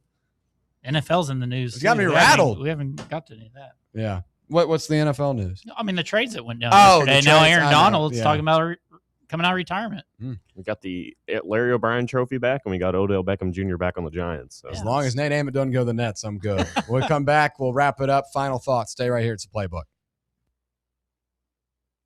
Congratulations. You found sports radio that doesn't suck. This is Fan Run Radio, Knoxville. Citizens National Bank. Life is more fun with a Good Life account, offering extra benefits, including bank travel. Experience the trip of a lifetime to Ireland. Explore rolling green hills, historic castles, and charming villages across the Emerald Isle. Get in on the fun. Call 865-429-7935 today. Citizens National Bank. Banking never felt so good. Member FDIC. Barley's has live music on weekends, general team trivia on Wednesday nights at 8 p.m., and now live sports trivia, courtesy of the Knoxville Trivia Guys, every Thursday night upstairs. The game starts at 7 p.m. and is free to play for everyone, so head on down to the Old City and show off your sports knowledge and win gift cards to Barley's. Use those gift cards to buy some delicious food and drinks, and you can take it all in with their wide selection of TVs and indoor projectors. Barley's Tap Room and Pizzeria. All right, wrapping things up on a Tuesday. Lively chat today. Really appreciate that, guys. Appreciate you listening along with us. I know we're kind of in the summer now where things get really tough on the radio, where we got to kind of figure out what we're going to talk about. A lot of Tennessee football on tap, I'll tell you that, with baseball and softball wrapping up. But we'll continue to eye that baseball portal. Garrett, you were saying during the break, another member of the Tennessee team entered the portal for baseball. Hudson Chance, redshirt freshman, top 25 recruit in the state of Tennessee. Didn't play this season, but another name that enters. We'll see if anyone takes a chance on him in the transfer portal. Oh. Yeah, well done, right. We'll wrap it up with our final thoughts. Really intriguing storyline today. This guy named Jordan Adams out of the MLB is going to play football for SMU this season. So the story on him is this. He was a 2018, class of 2018, that is, class of 2018 5-star recruit at wide receiver, was committed to North Carolina, was in the same recruiting class as Amon-Ra St. Brown, who plays for the Lions, and Jamar Chase, who plays for the Bengals. Those guys are on their second contracts in the NFL. And this Adams kid's going to come back and play college football for SMU after retiring from baseball this week. He played for the Angels, the Brewers, the Braves, the Guardians, was a first-round pick, has 79 career at-bats and a home run in the majors, and is now going to play for the SMU Mustangs. He's been catching passes from Kevin Jennings this year. And we've seen something like this before. Arkansas had a kid last year, a former baseball player that was a wide receiver. He didn't really play. This Adams kid was a 5-star recruit and is still a good athlete. So, I mean, this could be one of the more interesting things in college football this year. The Muhammad Torrey linebacker out of Miami is in his 8th season, but Adams is going to be 27 in October. So is he going to have 4 years of eligibility? You see, that's the thing. I don't know how this is going to work. 31 years old. Pretty sure he would. I mean, it would be no different than a European basketball player. I mean, Ethan Berg would have got 4 years of eligibility. Jared Smith played college golf and got 4 years of eligibility after his NBA career. I mean, I don't see why you wouldn't. I guess technically you can go to college whenever. Yeah, we're going to talk about kids being washed up in college. I don't know if this guy's washed up is the thing, though. If you go back and look at his offer list, too, of like schools in 2018, like he had an offer from Alabama, Clemson. I mean, those teams in 2018 were obviously elite. LSU, Mississippi State was kind of coming off a couple he good signed years. for Carolina. Yeah, he signed at UNC. Ohio State, Ole Miss, South Carolina, TCU, Kentucky, Virginia Tech. I mean, he had big schools that gave him offers. And Matt in chat making a good point, too, about Brandon Whedon. Brandon Whedon did the same thing when he was at Oklahoma State. He played pro ball until he came back to Stillwater. And Brandon Whedon had a great career. That was a little bit ago, but this Adams kid, I mean, he's going to have 4 years. This brother might be 31 playing college football his senior year. He was the number 3 wide receiver in the country with a 247 composite rating of 98. Number 2 player in North Carolina, 14 player nationally. If you're a college football fan, do you want to see this guy like become a good player, or do you want to just be like, why is he playing? No, I do not want to see this kid have any success at all. I guess I can't say kid. I got to say grown man. Grown ass man. He's older than me. Just reading some of these names he's in the class with and knowing they're like all pros. All right, without looking at it, trivia, can you name the number 1 wide receiver in the 2018 class? No. I think it's... Well, now I see it, but you guys will never get this. Justin Shorter, right? Did you see it? Well, I recognized it because Justin Shorter played at Florida, was drafted by Buffalo. He went to Penn State. How do you think guys like this fit in the locker room? Like he hears stuff from him. They let him have it in the locker room. We've been talking about Tennessee's culture. You want a veteran in the locker room? This guy's about as veteran as you get. Micah Parsons. Calling him this Unc. class was loaded. I know. Your guy. Obviously. Yeah. Trevor. Still stings seeing that Clemson next to his name. I know. Well, if Trevor and I Thanks were a lot, closer Butch. back then, he would have come here. But Do you think he'd be in the same position he is now if he came here? Who? Trevor. There's no way. I think the only difference between if he came here and went to Clemson, probably an extra national championship. I don't know. You think so? I don't know. I'm playing around. It's Trevor. It's Trevor. Of course he'd be good. That's going to wrap it up. We're up against the break, but we appreciate you hanging out with us today. We'll be back same time tomorrow. Coming up next, it's The Drive right here on Fan Run Radio.